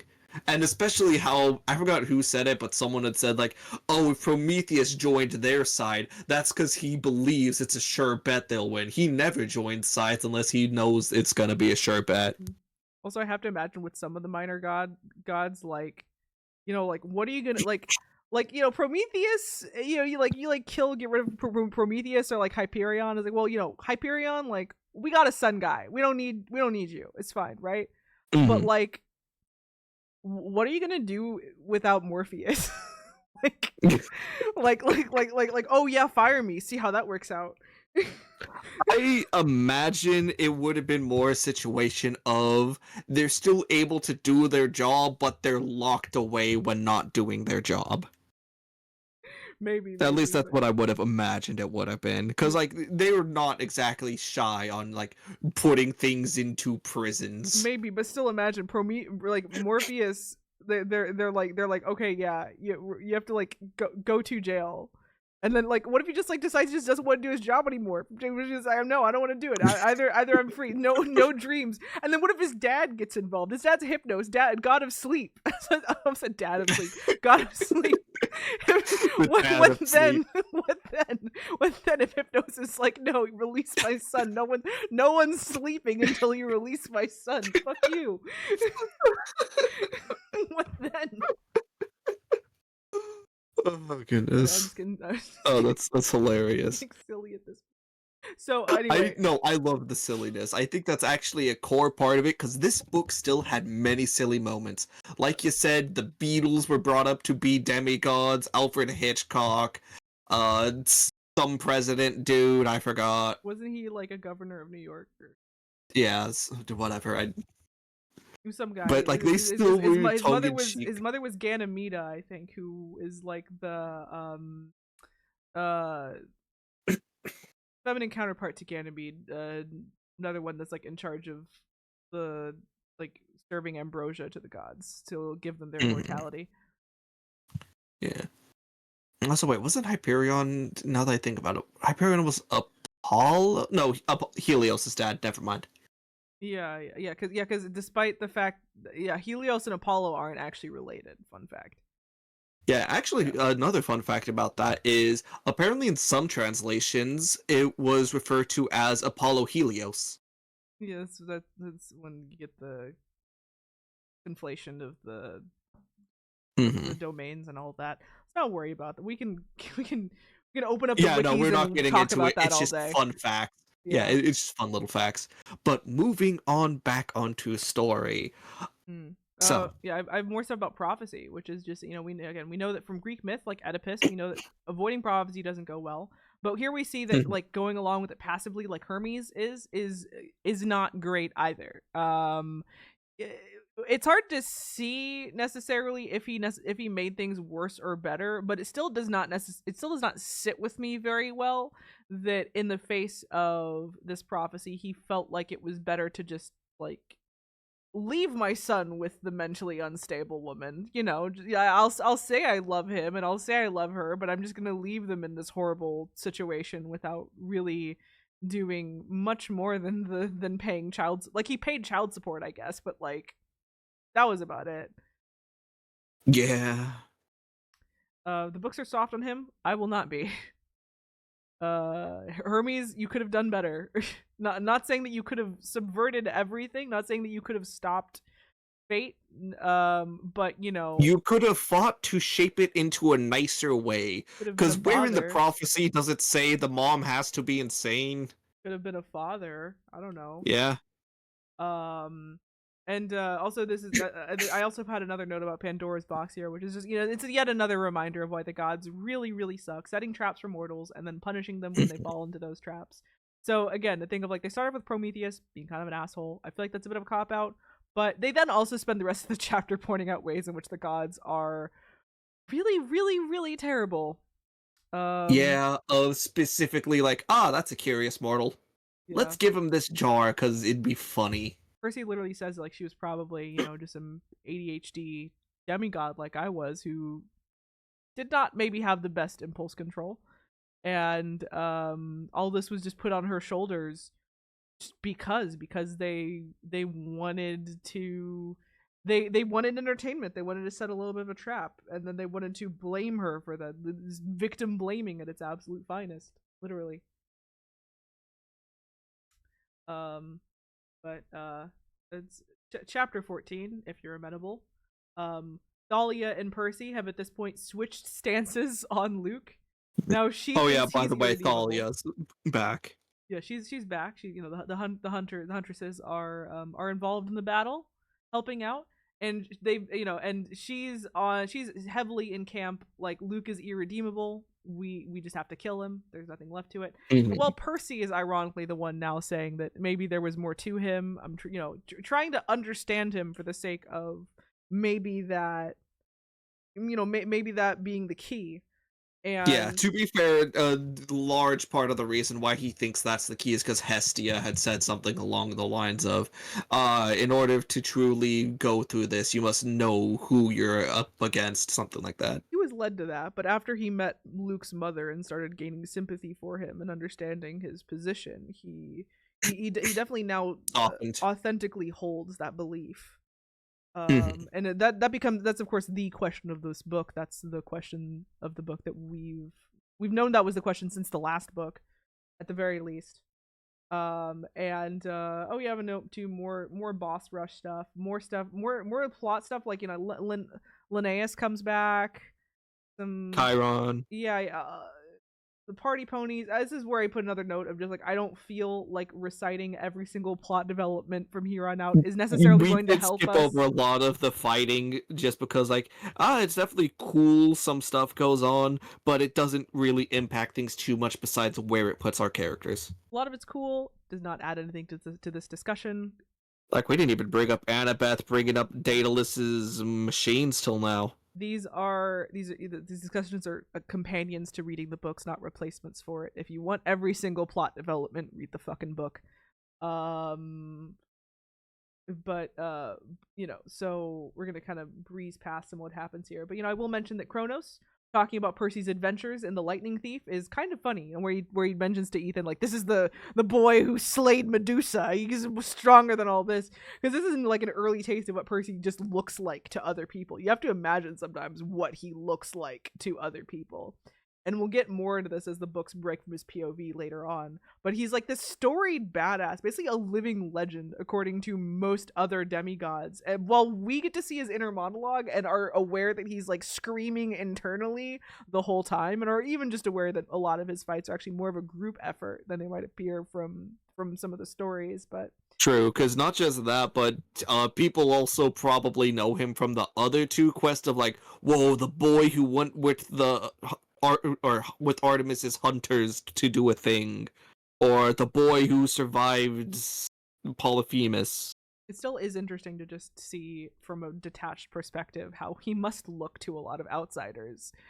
You know, just the fact that he's like, yeah, he's kind of this badass war general at this point who's like slain dozens of monsters, and who's just, actually something I put on my notes of like Percy's been showing himself to be rather competent. Like when they first convened around Olympus, he was the one who would say like, "All right, I'm gonna want this group there, this group there. Clarice, I want you." Oh, sorry, I had to bring up that last because I find it Yeah. funny and makes for a good segue. It does. But actually, I will just mention one thing. But yeah, we start off the books with him being like 12. Right now that we do have the other characters who are actually 12 now. I saw a meme that was really funny about like Will Solus in this book. You know, Will the doctor, the head medic basically. He's 12 in this. Oh, You gotta imagine Will Smith.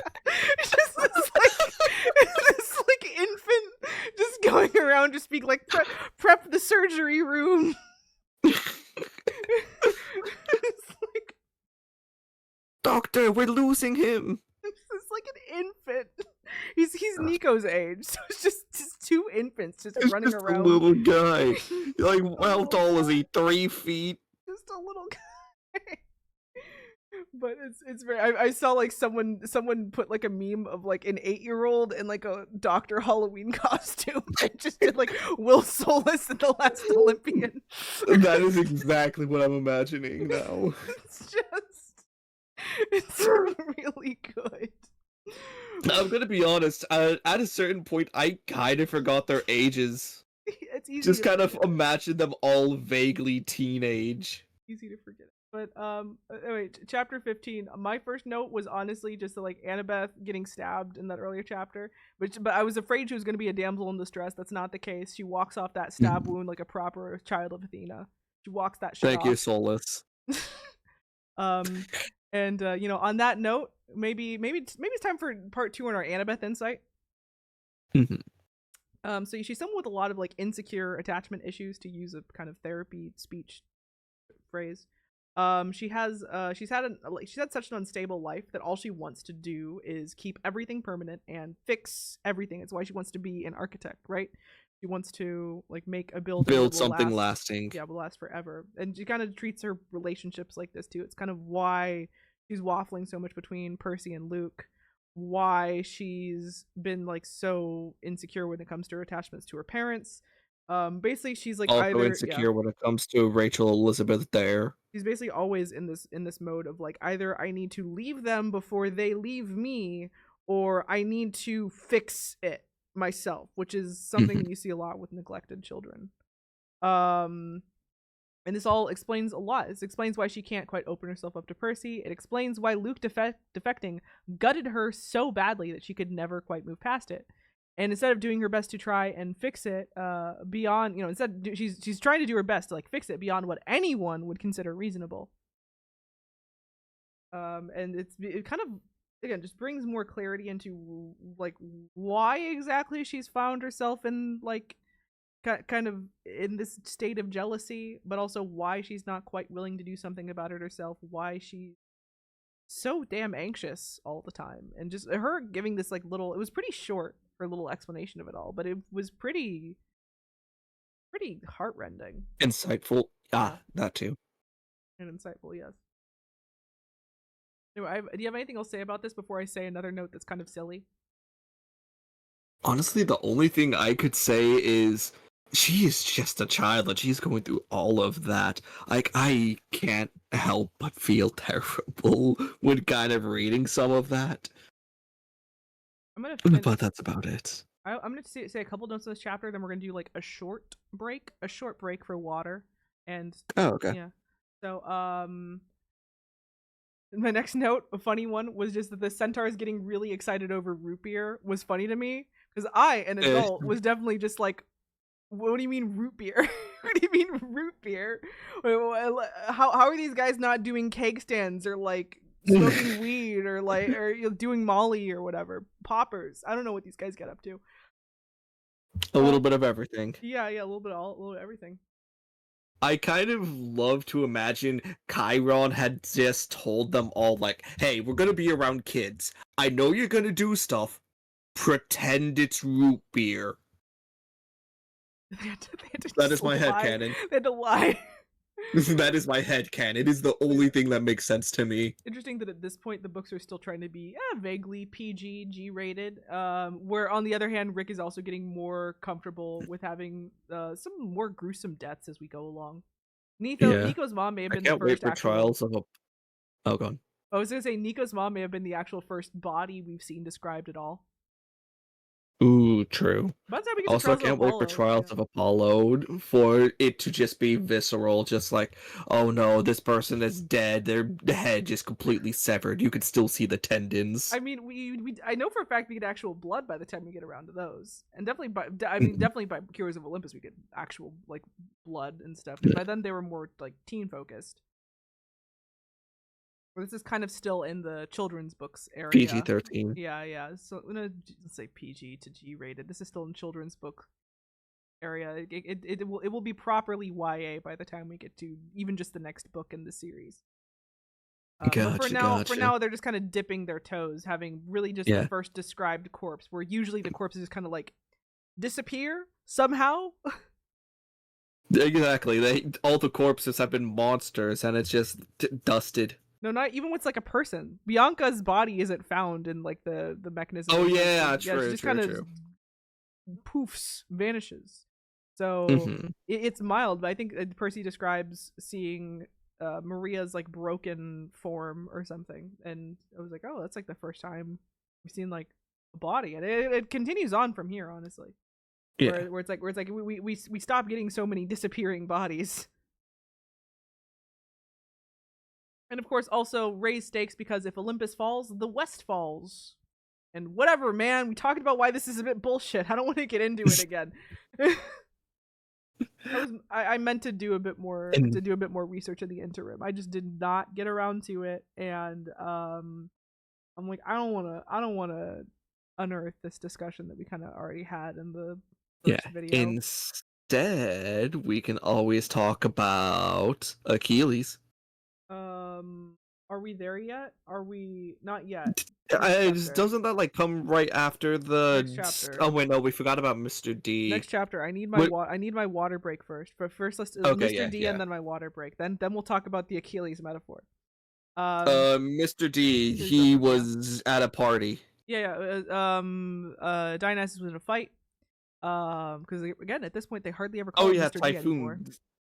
Yeah, Yeah. Typhoon basically wrecked the entire Was it everywhere Typhon? up to the Mississippi. Is it Typhon? Oh yeah, Typhon It's one probably. O, right? Yeah. Yeah. So and Dionysus just kind of shows up at like at some bar and just drags Percy over there.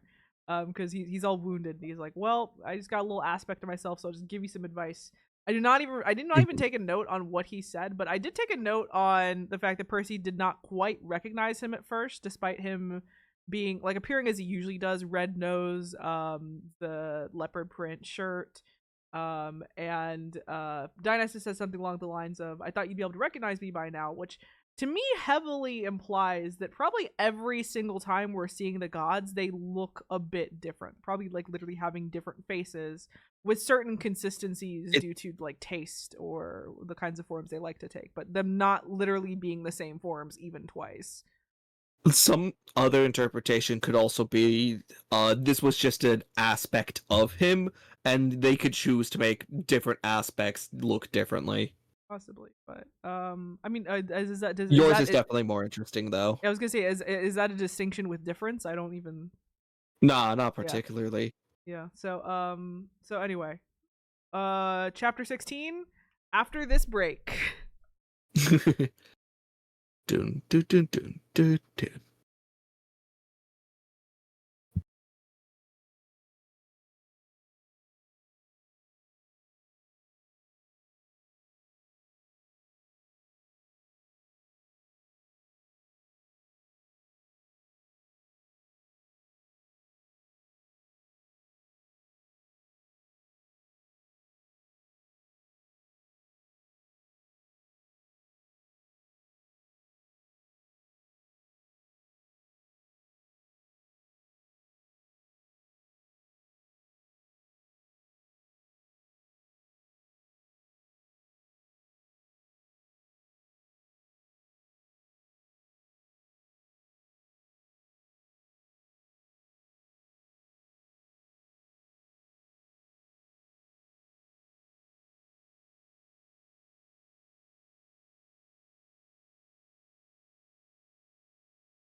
Okay, we're back. We are back.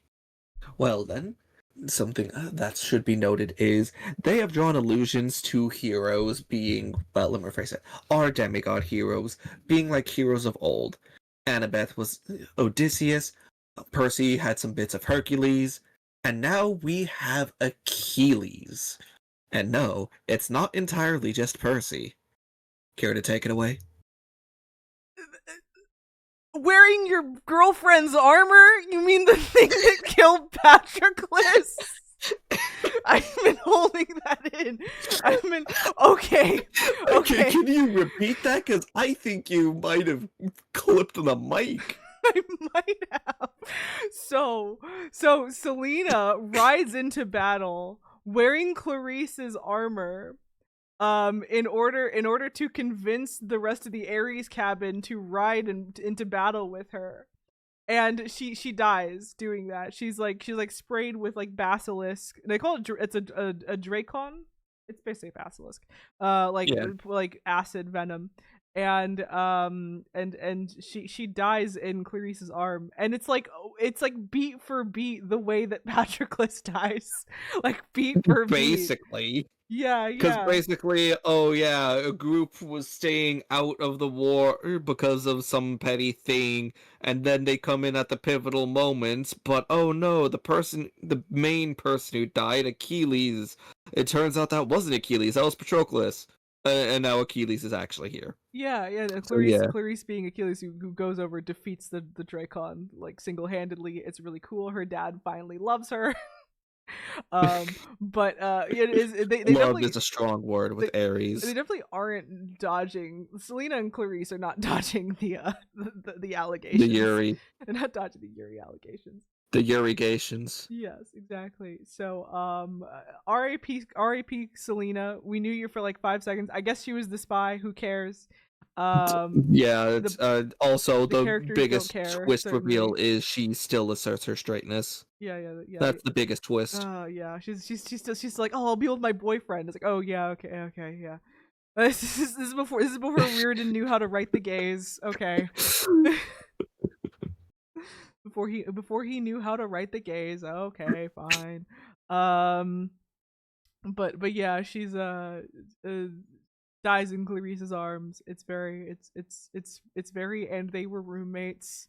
But honestly, the other thing that I have a note for, which is I weigh it a little bit more heavily because this one goes into the themes barrel, is when Rachel tells Percy, Perseus, you are not the hero. That was like the thing she was writing out in the sand. At your front door. Someone at your front door.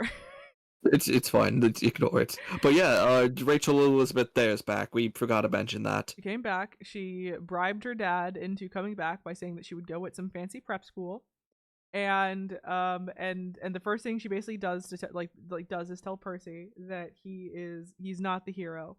And I think that's interesting because it's one that I see people talk about this and misinterpret it, in my opinion. I want to leave it for a bit, just because we've not even yet gotten into the circumstances in which that comes in, because Percy Jackson, it always is. It's never quite what you expect. Yeah, as we know, Michael Yu is the real hero. Yes.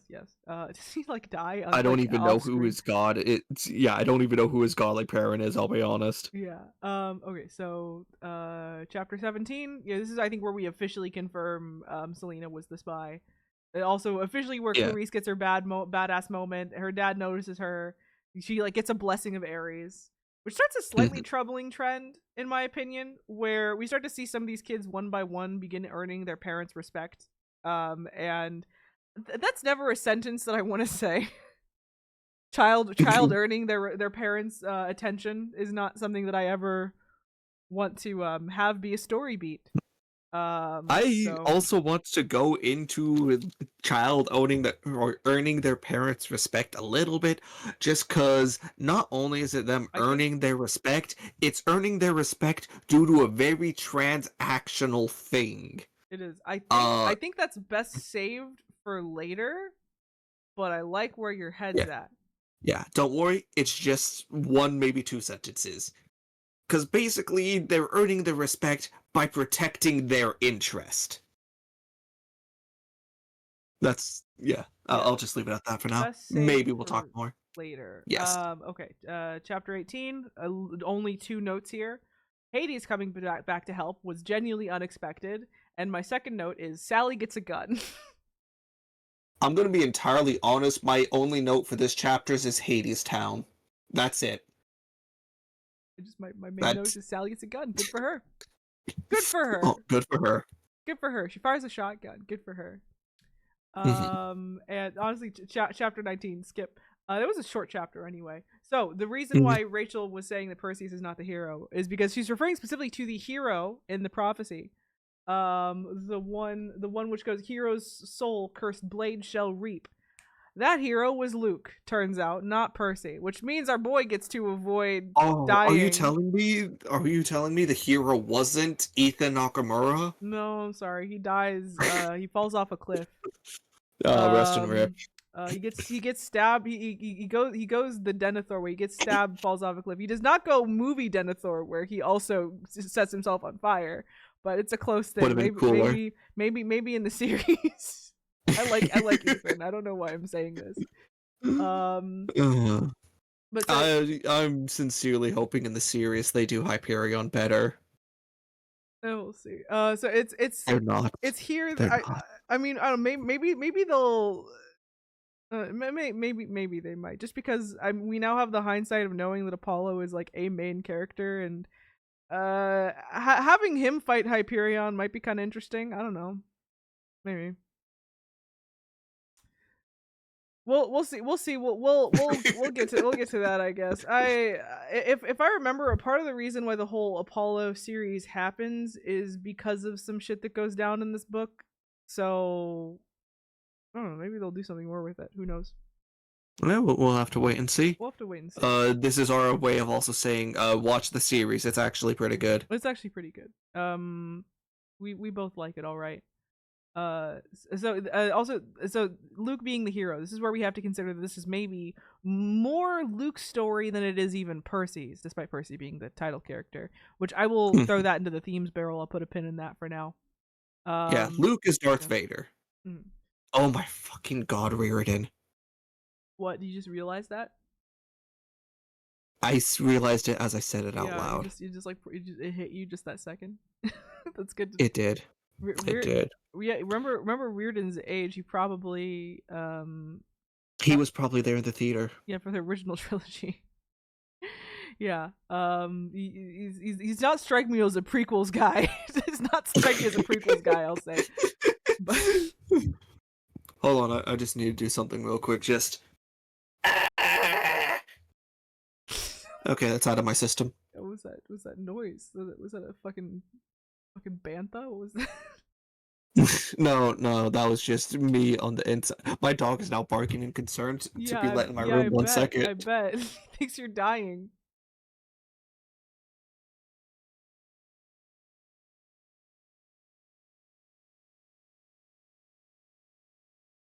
Well, yeah, that's for the themes barrel. My only other note is just that I'm not sure. So he's actually. So what happened specifically is that Percy, so they talk to Luke. They manage to get through to him for a second, and basically Percy allows Luke the final choice.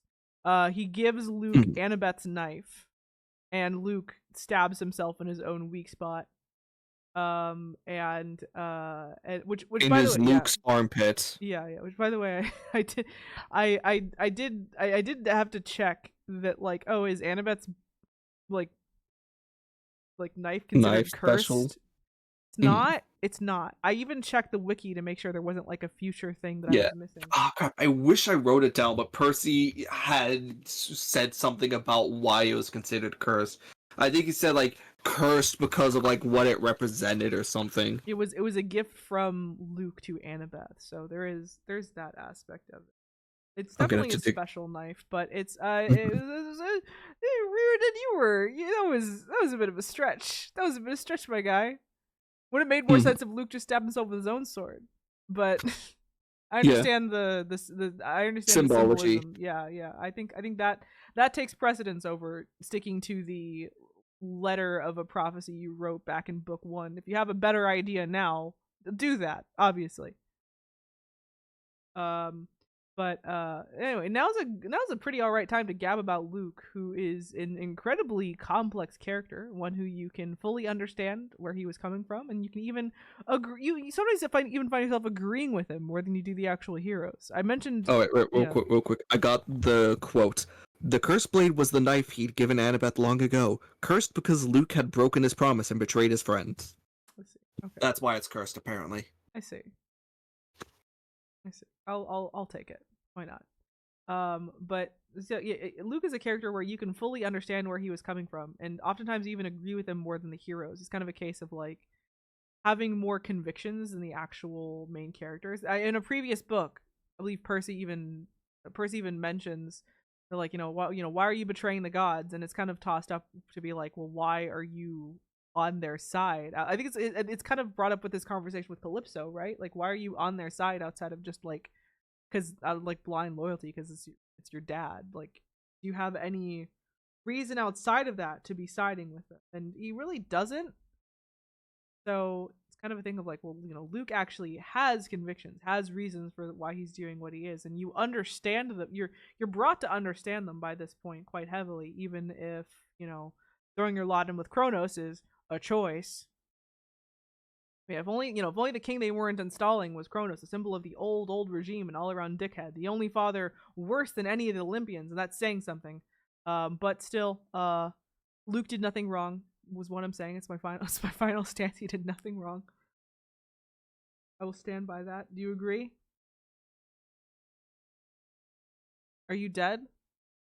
Did Luck die? Oops, sorry, I was muted. Sorry, my dog was scratching at my door again, and I muted to try letting him in before it ran away. I was just saying, I agree with you for the most part. Though, let's put a few asterisks in Luke being or doing nothing wrong. He still kind of led to the deaths of a few people. They did nothing and wrong. was directly yeah. involved in it.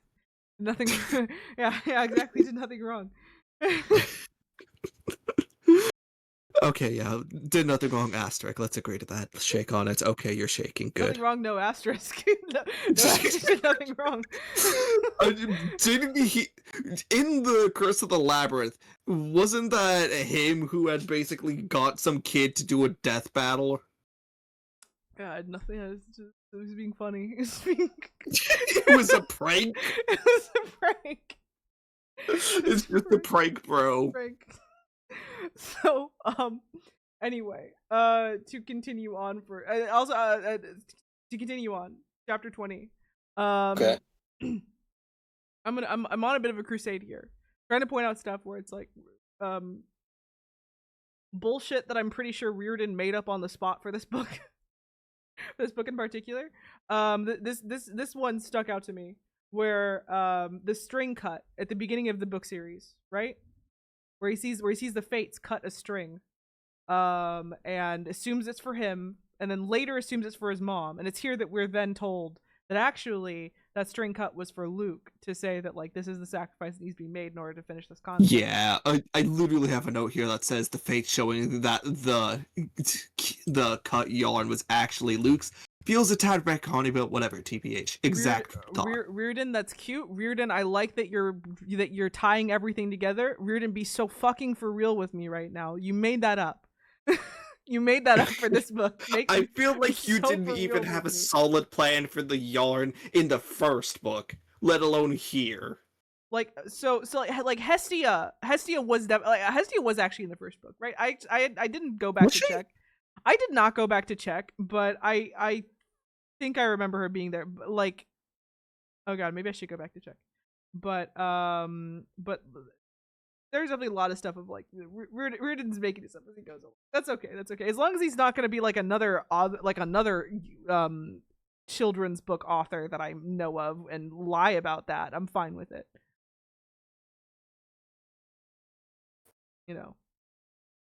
Oh no, Lily. What? Lily, speak. What?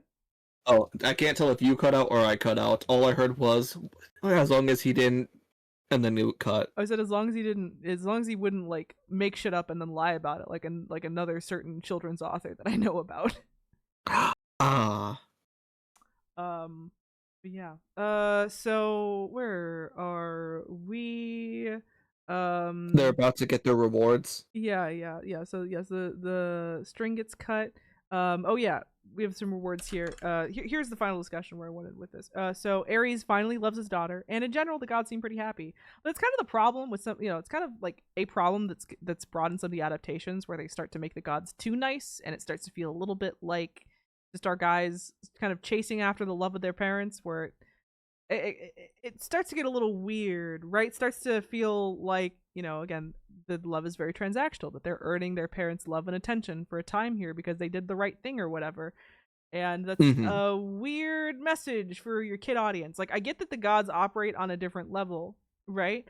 And I understand that in universe it makes sense, but this is kind of where I bring in, like, actual literary reading. Sometimes just because an in-universe explanation is satisfactory does not mean that it's like well done or that it should be as such, because just think about like how your child audience might kind of take something like that, and you might want to rethink whether you should have the have this end with them, finally gaining the love and attention and adoration of their parents after clawing for it, and how that's, kind of Nah, you see messed up. Reardon. Yeah, you see Reardon is actually Now you're cutting out. Fix your fucking recoup. connection, my guy. What's I going on? can't. I don't know. I was just making a joke saying Reardon is actually a government psyop, and this is their way of trying to get kids to join the military. No, Because if he the was only time they earned their parents' affection was after they fought a war. if he was, he wouldn't have written uh, all them trans characters. There's like one trans character, I think. Um, but yeah, the idea like you can earn your shitty parents' love if you try hard enough. That's not really so. Considering how I think mature the first book actually was about it. Seeing it end like this is slightly disappointing, but this is softened a bit by My making it clear that things aren't just like automatically better, right? Like it's a process. They may backslide, they may squander this chance even. And to get a Mhm. chapter ahead of myself, Percy and Hermes have this little interaction.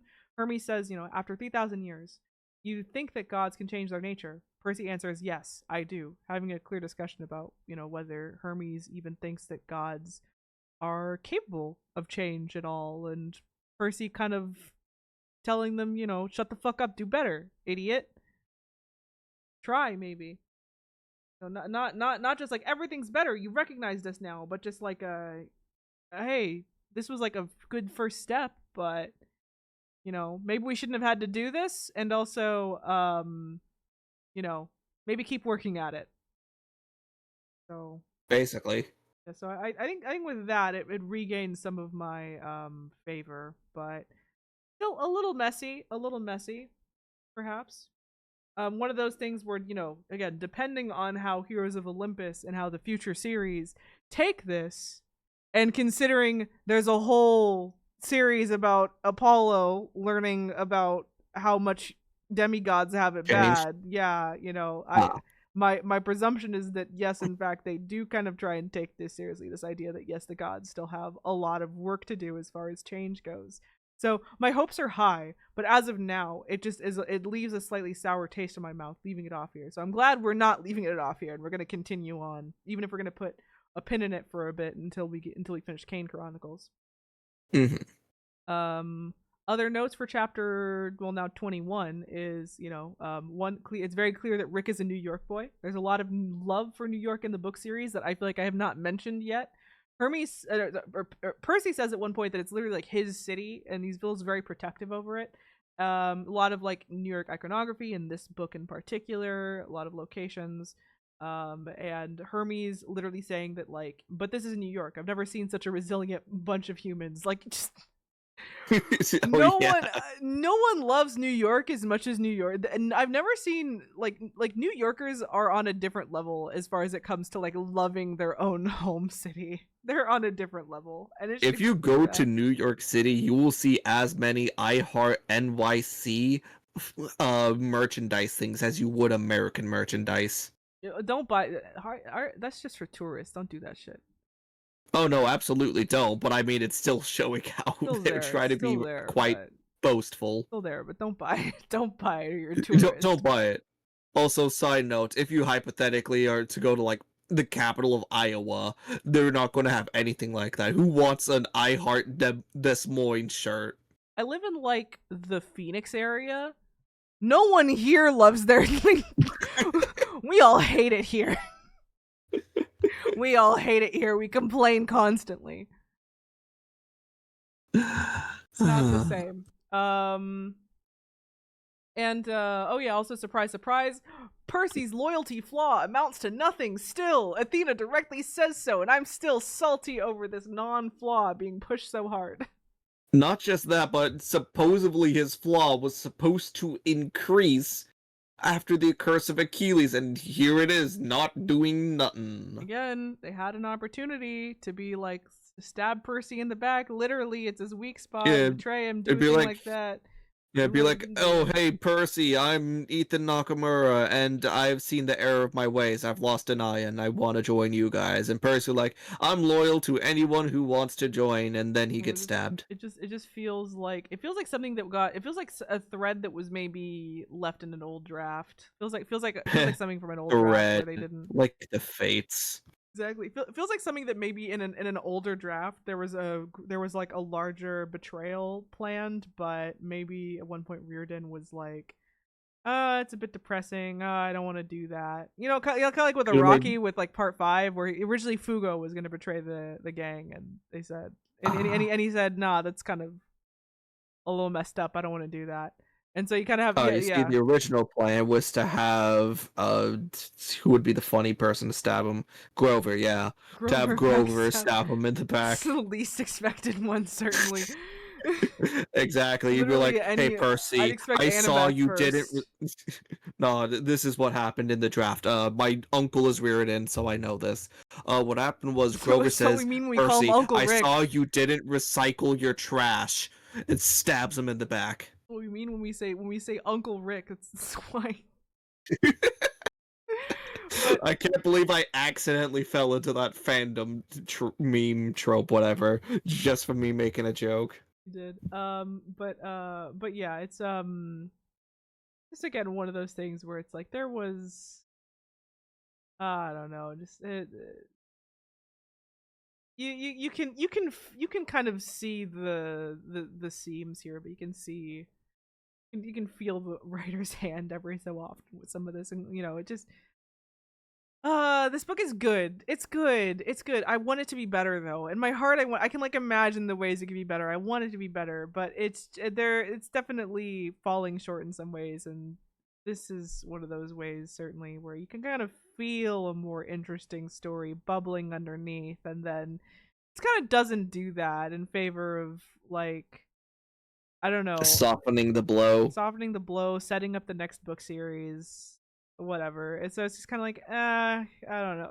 At this point, I just have to be happy this isn't the last book in the series, just to be like, well, at least it doesn't have to end on this note. Yeah. But and again, it's not even like it's bad. This is just not as good as the other ones have been. So anyway, chapter. Oh, while we're on the topic of endings, should we bring up Percy's wish? Yeah. Talk about the wish. Well then, he basically demanded just a few things. After the battle, First talk about the wish that he rejected. That one's important. I was actually about to go into that. After the battle, the gods had pooled some select demigods to give them adulation. Grover now became an official Lord of the Wild, courtesy of Dionysus. Annabeth, she is now going to rebuild Olympus. Don't forget Tyson's stick. Don't forget Tyson's stick. Oh yes, Tyson was promoted to general of the underseas armies, and he also wanted a great stick. That was going to be his chosen weapon, a good stick. And Percy, for all of his help, he was offered a prime seat of godhood. Just he denied it. There's no if and or but. He was like, he said, nah, I think I'll be Annabeth's trophy wife instead.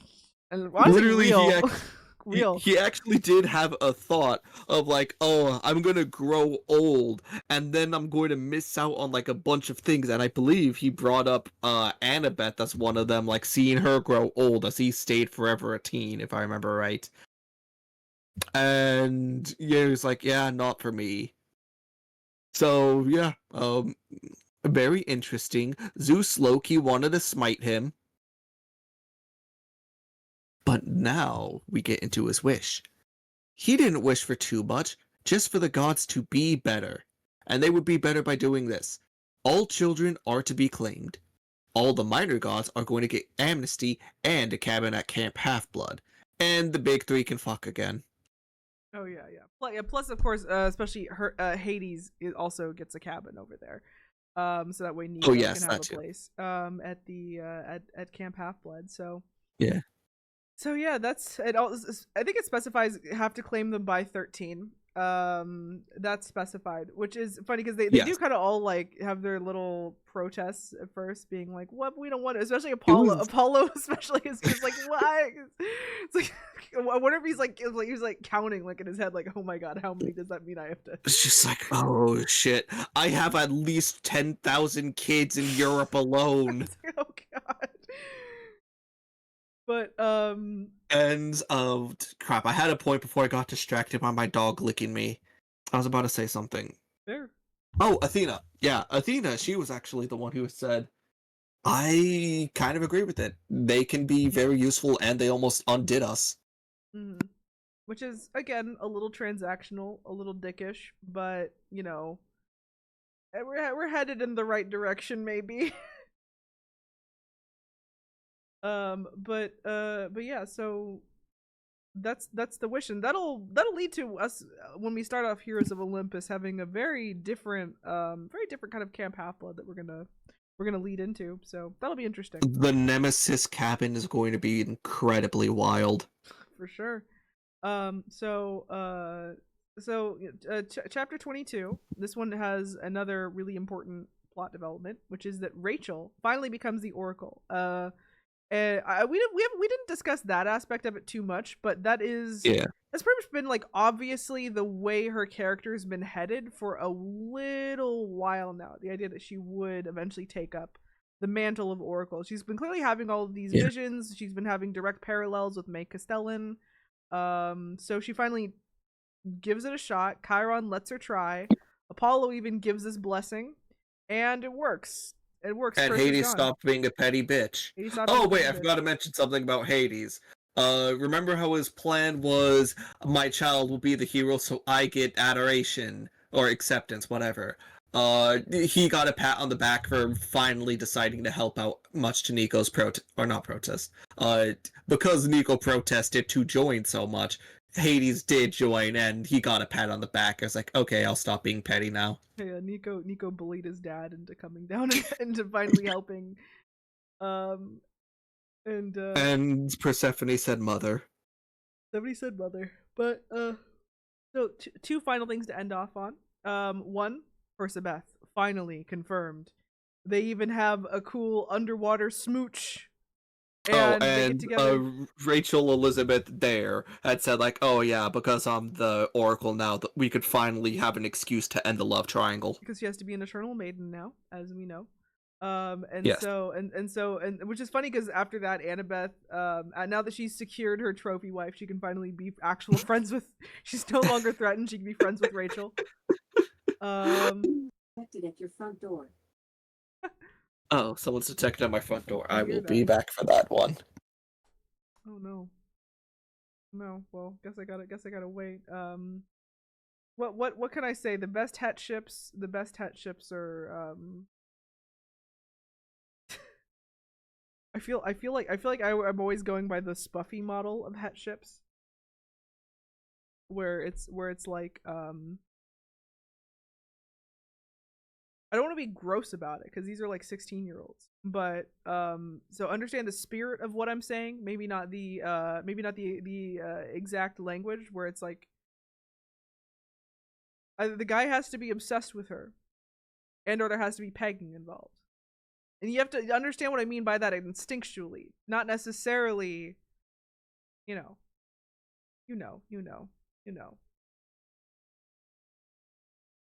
So yeah, waiting for Lux to get back. Because now that we're at the end, I don't got anything. I don't have anything new to say at this point.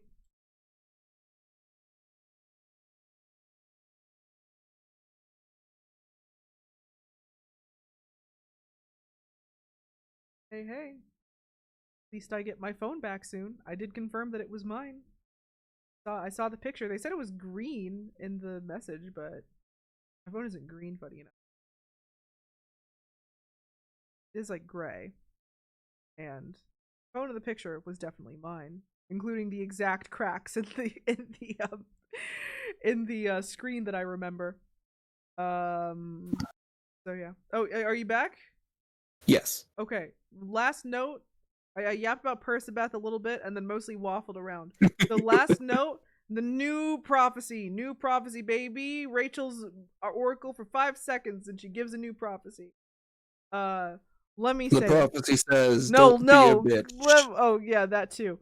7 half-bloods shall answer the call. To storm or fire, the world must fall. And oath to keep with a final breath, and foes bear arms to the doors of death. And we'll find out what that means in what, like 7 books from now?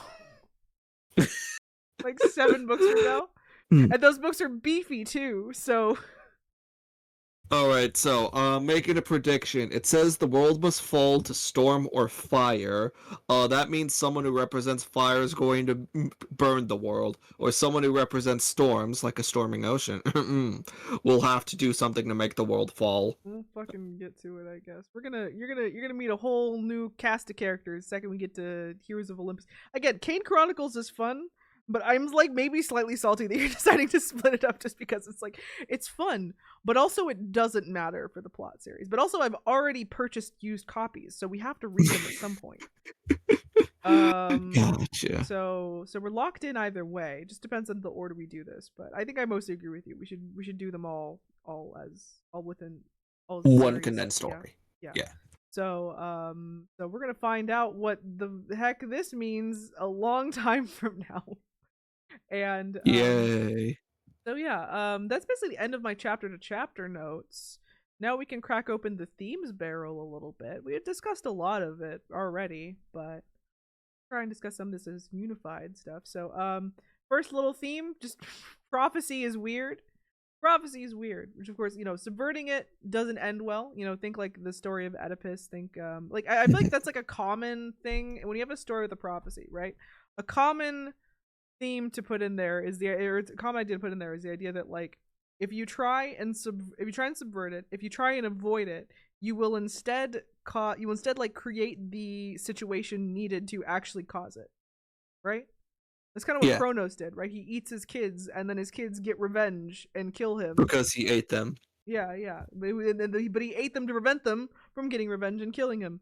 So well, R.I.P. that dude. But this also does this has a bit of an extra twist to it, which I appreciate. This idea that it's not just trying to avoid it, it's not just trying to subvert it, but sometimes allowing yourself to be a slave to it is not necessarily better. Percy nearly gives up hope multiple times because Prometheus just assumes that he knows how this is going to go and just tries and gets him to, give up hope, to surrender. And it because the jar popped up multiple times and Loki was kind of scared. Yeah, and we see Hermes as well, kind of falling victim to this, because he knows about the prophecy with Luke way beforehand. He knows more or less how it's going to go, and he finds himself kind of paralyzed by it, unable to not just help, but even just be a father, be there for him, in fearing that he's going to change things for the worse. That was basically his logic of, if I tamper too much, things could get even worse. And of course, the actual balance of it comes in with, you know, what Percy and the others do, which is that, you know, you shouldn't try and run from it. Percy certainly never runs from his prophecy. He embraces it. He, in fact, like, you know, does what he can to what he can to like make sure that other people do not have this burden put upon him, specifically Nico, notably. But also he still goes forward and attempts to do his best at every turn, despite the lack of hope. And that seems to be, you know, the right approach. Don't try and run from fate. Maybe, you know, don't try and like Subvert it either. don't try and subvert it. Just, you know, Try to live the do your best. prophecy to make it fit what works best. You know, just, you know, or maybe even better, live your life, do your best, and don't even be all that concerned with it. The chips will fall where they fall. If you are a kind, good, brave person, and, you know, you make friends where you can, then you will be okay. It will work out in your favor, or at least as much as it is able to. So, you know, I think that kind of becomes it's not a super dramatic theme, but it is a little one in there that I appreciated and did want to make note of. The next big one, I'll say this one is maybe has a bit more meat to it, because again, this book is very character focused for the most part, is that Percy isn't the hero, right? That's like Perseus is not, you know, Perseus, you are not the hero. The big subversion. Yeah, that's the thing that Rachel tells him. We find out the exact circumstances of it. There's a couple aspects to this, in my opinion. The first one being that this can maybe be seen as some level of literary commentary, a subversion of your typical white boy protag, who's the most important person in the universe. We could point out like Star Wars as a little example of that, I guess. Wasn't it still white boy protag though? Or it's more prequel than I guess the prequels are kind of trying to subvert that as well, but it's just, you know, just the idea that, like, you know, Percy is not necessarily the most important person in the universe. They're not really going that route. They're trying to do something a little different that is going to turn on your head the idea that, like, yes, this whole prophecy is about him. Because it's not, we find out. It's really not. Maybe half of it is. And a lot of that's due to his own actions. But, you know, take that one step further, you also have to consider then, you know, Luke's place in the story, with Luke really being the one that gets the complete arc, with this being Luke's story more than anything by the time you come to the end of it all. And he even gets the heroic send-off at the end, you know? Just this idea that, like, again, Percy's the title character. Percy's the one we have the point of view from, but Percy is not necessarily the most important person of the story. That's Luke. Luke is the one with the ties with all of the with all of the tertiary characters. He's the one who has to make the big decision. He's the one who has to make the big sacrifice. He's the one who we understand and who we empathize with and who we ultimately side with by the time we're done. Where Percy, on the other hand, you know, like, he still gets to be the big damn hero. We still very, very much like him. You cannot leave this book series and not love Percy a little bit. But fair. But comparatively, he does not have as much convictions, and comparatively, he is not quite as important as some of the other people around him. And true, because you could argue to say Luke kicked off a lot more than Percy. Mm-hmm. You know, you also take his, you know, broader place in this narrative. The fact that not only is he kind of being secondary to Luke, but it's also very emphasized that this battle was kind of a group effort, right? As well as a lot of Percy's wins are group efforts. Kronos frames the killing of Medusa as it being the Percy show, but we know that it required all three of Grover, Annabeth, required all three of the trio in order to accomplish. Honestly, I think one of Percy's biggest strengths is knowing to back down from certain things and let someone else handle it. The funny thing is I think in this book he does not necessarily have a big fight that he just wins all by himself. He has a couple impressive moments, but really Hmm. the main big fight that he has that he actually like wins is against the Minotaur, who he already kind of defeated Killed. by blind luck in the first book. Not not entirely true. He was also juiced up on rain. Was juiced up on rain as well, but most it was a lot of blind luck and a lot of struggling and a lot of almost dying. But comparatively, he has this fight with Kronos that he ends up winning using talk no jutsu, and compare that to Clarice, to Draken. Grover, to even Grover, God, to all In Hyperion. Percy fought Hyperion, but Grover got the kill. yeah, compare this to a lot of the other characters who are doing quite a bit, being very significant, who are having all of these really big moments, and you start to see, yeah, Percy is not necessarily the hero here. He's a hero. He's doing a lot, but he isn't. This isn't the Percy show. This isn't the Percy show. It was never Yeah. intended to. The biggest win Percy ever had within the series was against Ares, which cred to you, but after that it kind of seems to fall off in terms of feats. A little note that I didn't mention. It's cute that when Percy is offered immortality, I could fight him forever. Ares actually seems really happy about it. Ares He seems was really it's happy like, I about could it. fight him whenever I want then. Like it wasn't even like a sinister. It was kind of a tone of like new brother. Basically. I was like, that was cute. That was cute. I like that. um, If hypothetically Percy accepted it, what do you think he would have been the god of? talking shit.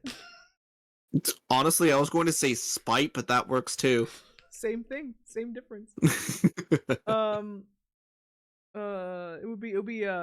Spite would be the major aspect. Talking shit would be a minor aspect. Ah, yes, truly a god for the new era. Mm-hmm. But yeah, so it's very much a group effort, but I will say though, because I've seen people criticize the inclusion of this element quite a bit.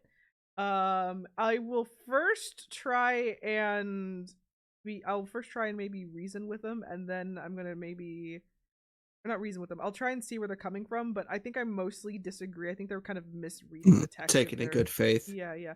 So I do agree. It's a bit messy to kind of include this as a theme, because so much of this book series has emphasized how much pressure is really being put on Percy this whole time, and how much other people put a lot of a lot of responsibility and a lot of stuff on him. Like he is in many ways kind of the chosen one, for as much as that means in the world, and most people recognize that, and pretty much everyone constantly looking to him for leadership, for assurance, especially as we go on. And it definitely it does feel slightly mean to then go back and say that, like, well, actually he's not the hero this whole time. Didn't you know he's not actually supposed to be the hero, when earlier everyone was telling him, you need to do the prophecy, Percy, you need to do this thing, you need to be this thing, we need the hero. You need to not run away, we need the hero. And this is especially messy considering that Percy is not, he's not a character who has an ego problem. He's not a character who needs his ego checked, who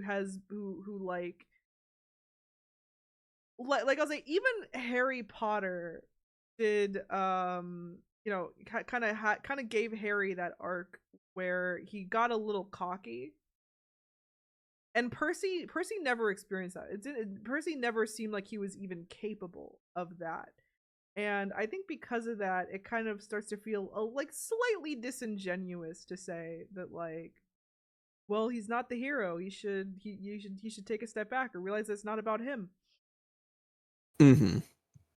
But okay, so that was me being in support of that. I'm gonna take a step back here, because take it as a good faith argument. Yes, I think people who come at it from that perspective are maybe are maybe being slightly disingenuous. Because having reread it very recently, I must say, I felt like some people who were posting about criticizing this theme were really exaggerating how much it was even present here, because like, yeah, it's brought up that he isn't the hero, but no one's like scolding him, no one's saying that he has an ego, no one's even saying that he needs to take a step back or that he can't do the His thing. They're internal just, yeah, monologue is showing the exact opposite of a hero complex as well. they seem he seems to just agree with this point, and it seems to not be in conflict with any of his self-image or anything that other people are saying. Like, he's like, oh, I'm not the hero in the prophecy specifically, and also, I look at the cool thing all me and my friends did. Like, he has no ego about this. It's not criticizing him as a character, it's not even criticizing him as like a concept or an archetype. It is just literally saying that you as the reader are, that this is maybe not going where you think it's gonna go. That's it. And so then I must say that, maybe if you feel weird about this, it's not so much that like it's not so much that Percy's getting scolded, it's not so much that it's disconnected with his character, it's more just that maybe you feel a certain way, that like maybe, not to bring up my personal white whale, the Devil May Cry Netflix series again, but I found a lot of people criticizing that one, feeling a certain way about how they felt like Dante was de-emphasized as the main character. And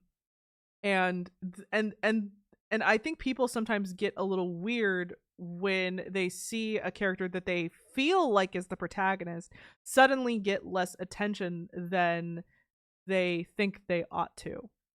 And I think it's just so ingrained that just like, if you have a protagonist, they have to be the most important person all the time, and that kind of like that kind of limits the amount of stories you are able to write and you are able to experience if you think that always needs to be the case.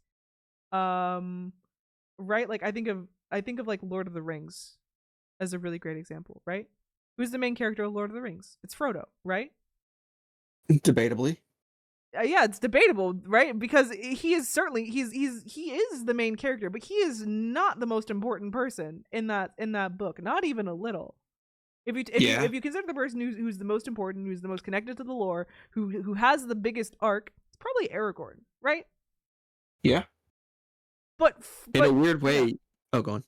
But Frodo is still, for the most part, the POV character. He's still, for the most part, the one we experience the story like through, and he is, all intents and purposes, the protagonist.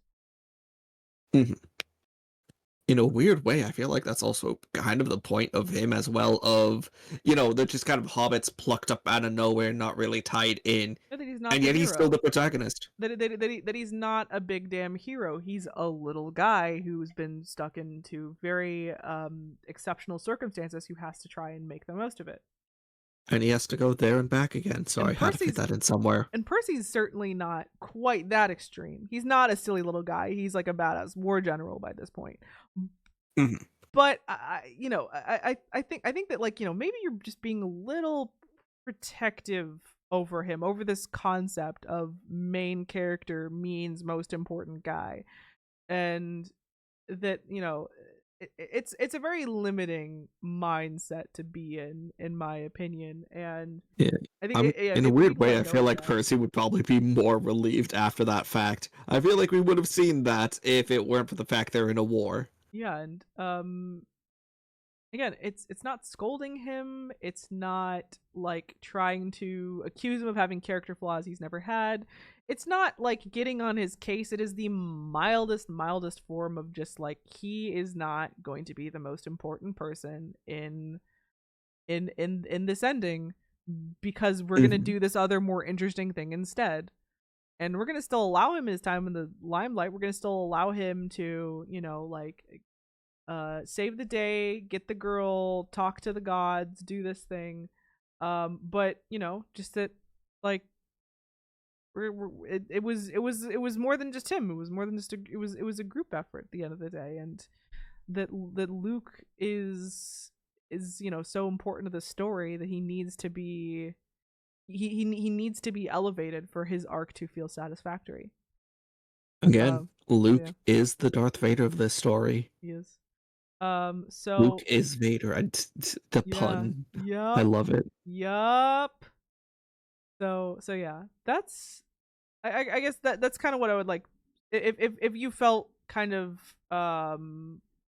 little odd, little touchy due to this element of the story, I would like you to maybe reconsider it a bit. Reconsider the way you think of protagonists, and reconsider that hey, this is even just the term protagonist is these tools, these writerly tools, these tropes, these designations, these should be Mm. for the benefit of a good story. They shouldn't be restraints on a story, Yeah. so if the author, I've criticized this book obviously quite heavily. This is not my favorite in the series, but I think that the move of having Luke like be elevated in such a way was a good one. It was necessary. So Yeah. the best element of the book, for sure. So yeah, that's the end of that's the end of my notes. End of my notes.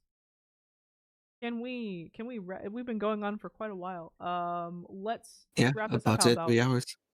let's wrap Alrighty. this up. You have any final thoughts? Any final discussions? I think I've already said mine. Where it's like, yeah, I think the book's all right. I think I think it's gonna be, it's a fine middle state for the next little series we have going on, but maybe doesn't work so Mhm. well as its own conclusion at the end of the day, and does some things well, does some things poorly, and some of those things might come across even more poorly depending on how future books talk about them. So in retrospect, this book could either be much better or much worse than what I'm making it out to be. But Yeah. you know, For me, I don't think I have any major thoughts. Kind of just have a few things to say about general. Imagine how they must feel. Because, they kind of still lost a lot of kids. yeah, Like, they did. sure, the camp is going to get repopulated now that the gods are forced to claim everyone and send them to Camp Half-Blood. A lot of people still died. A lot of people still. Apollo lost a lot of children. If I Most remember of the people in the battle correctly, were Apollo's kids. yeah, and if I remember correctly, I believe Artemis's hunters, whatever, also had taken quite a few losses, despite the fact they came in with extra numbers. Yeah, it was rough. We'll see if that gets Yeah, discussed in and the future, but I sincerely doubt it. I think a few minor gods got killed. they reconstitute after a while. That's no big deal. Oh, okay, yeah, fair enough to that one then. Yeah. Same with the. I know Grover was talking about the nature spirits. The one that died. Oh yeah, Yeah, those ones too. They'll get better. They'll get better. they seem like yeah, because Percy was just like, I know they died, but like we'll grow more. It'll be fine, man. Yeah, they'll get better. So Yeah, so it's just like main thing I want to say is these kids, they need a damn good therapist, and D does not count. they need therapy. But yeah, with that I guess we're gonna finish off. We have Kane Chronicles. I believe the book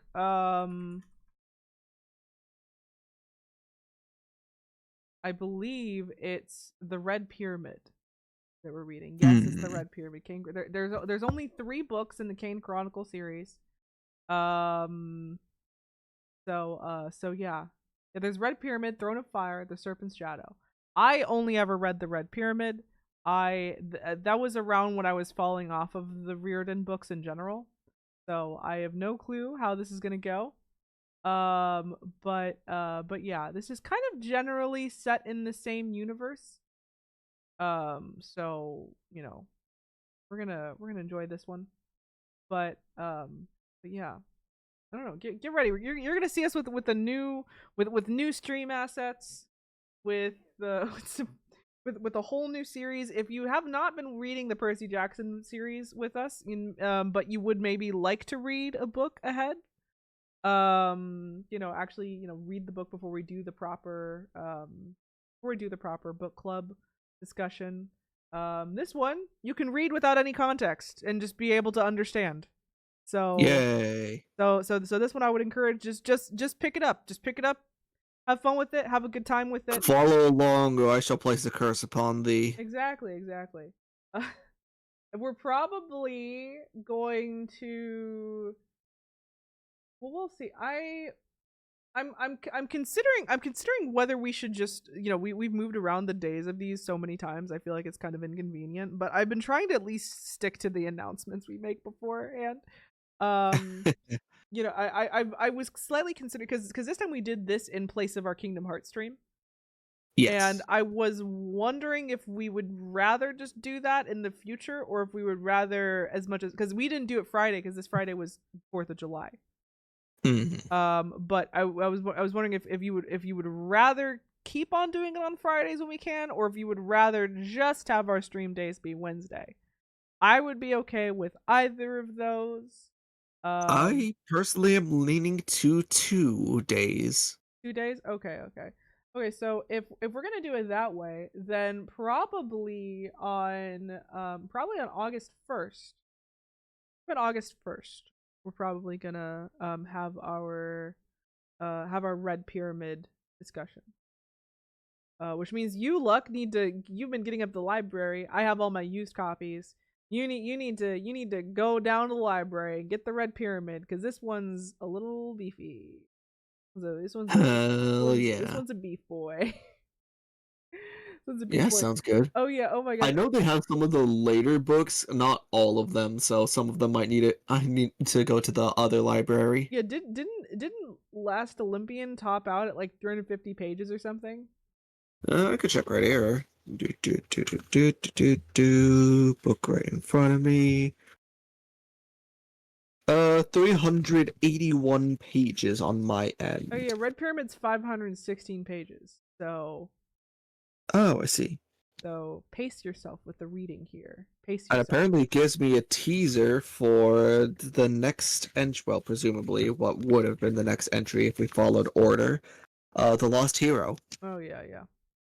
Allow me to read.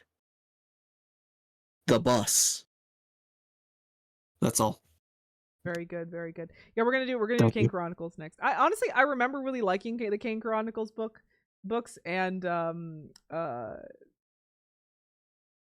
they make Anubis hot in this one? Wait, that was the first thing I remembered. I'm like, don't they make Anubis hot in this one? I feel like that's the easiest thing in the world, make Anubis hot. Is that just me? Oh yeah, no, they make Anubis hot in this one. Make him hot in this one. I forgot about that.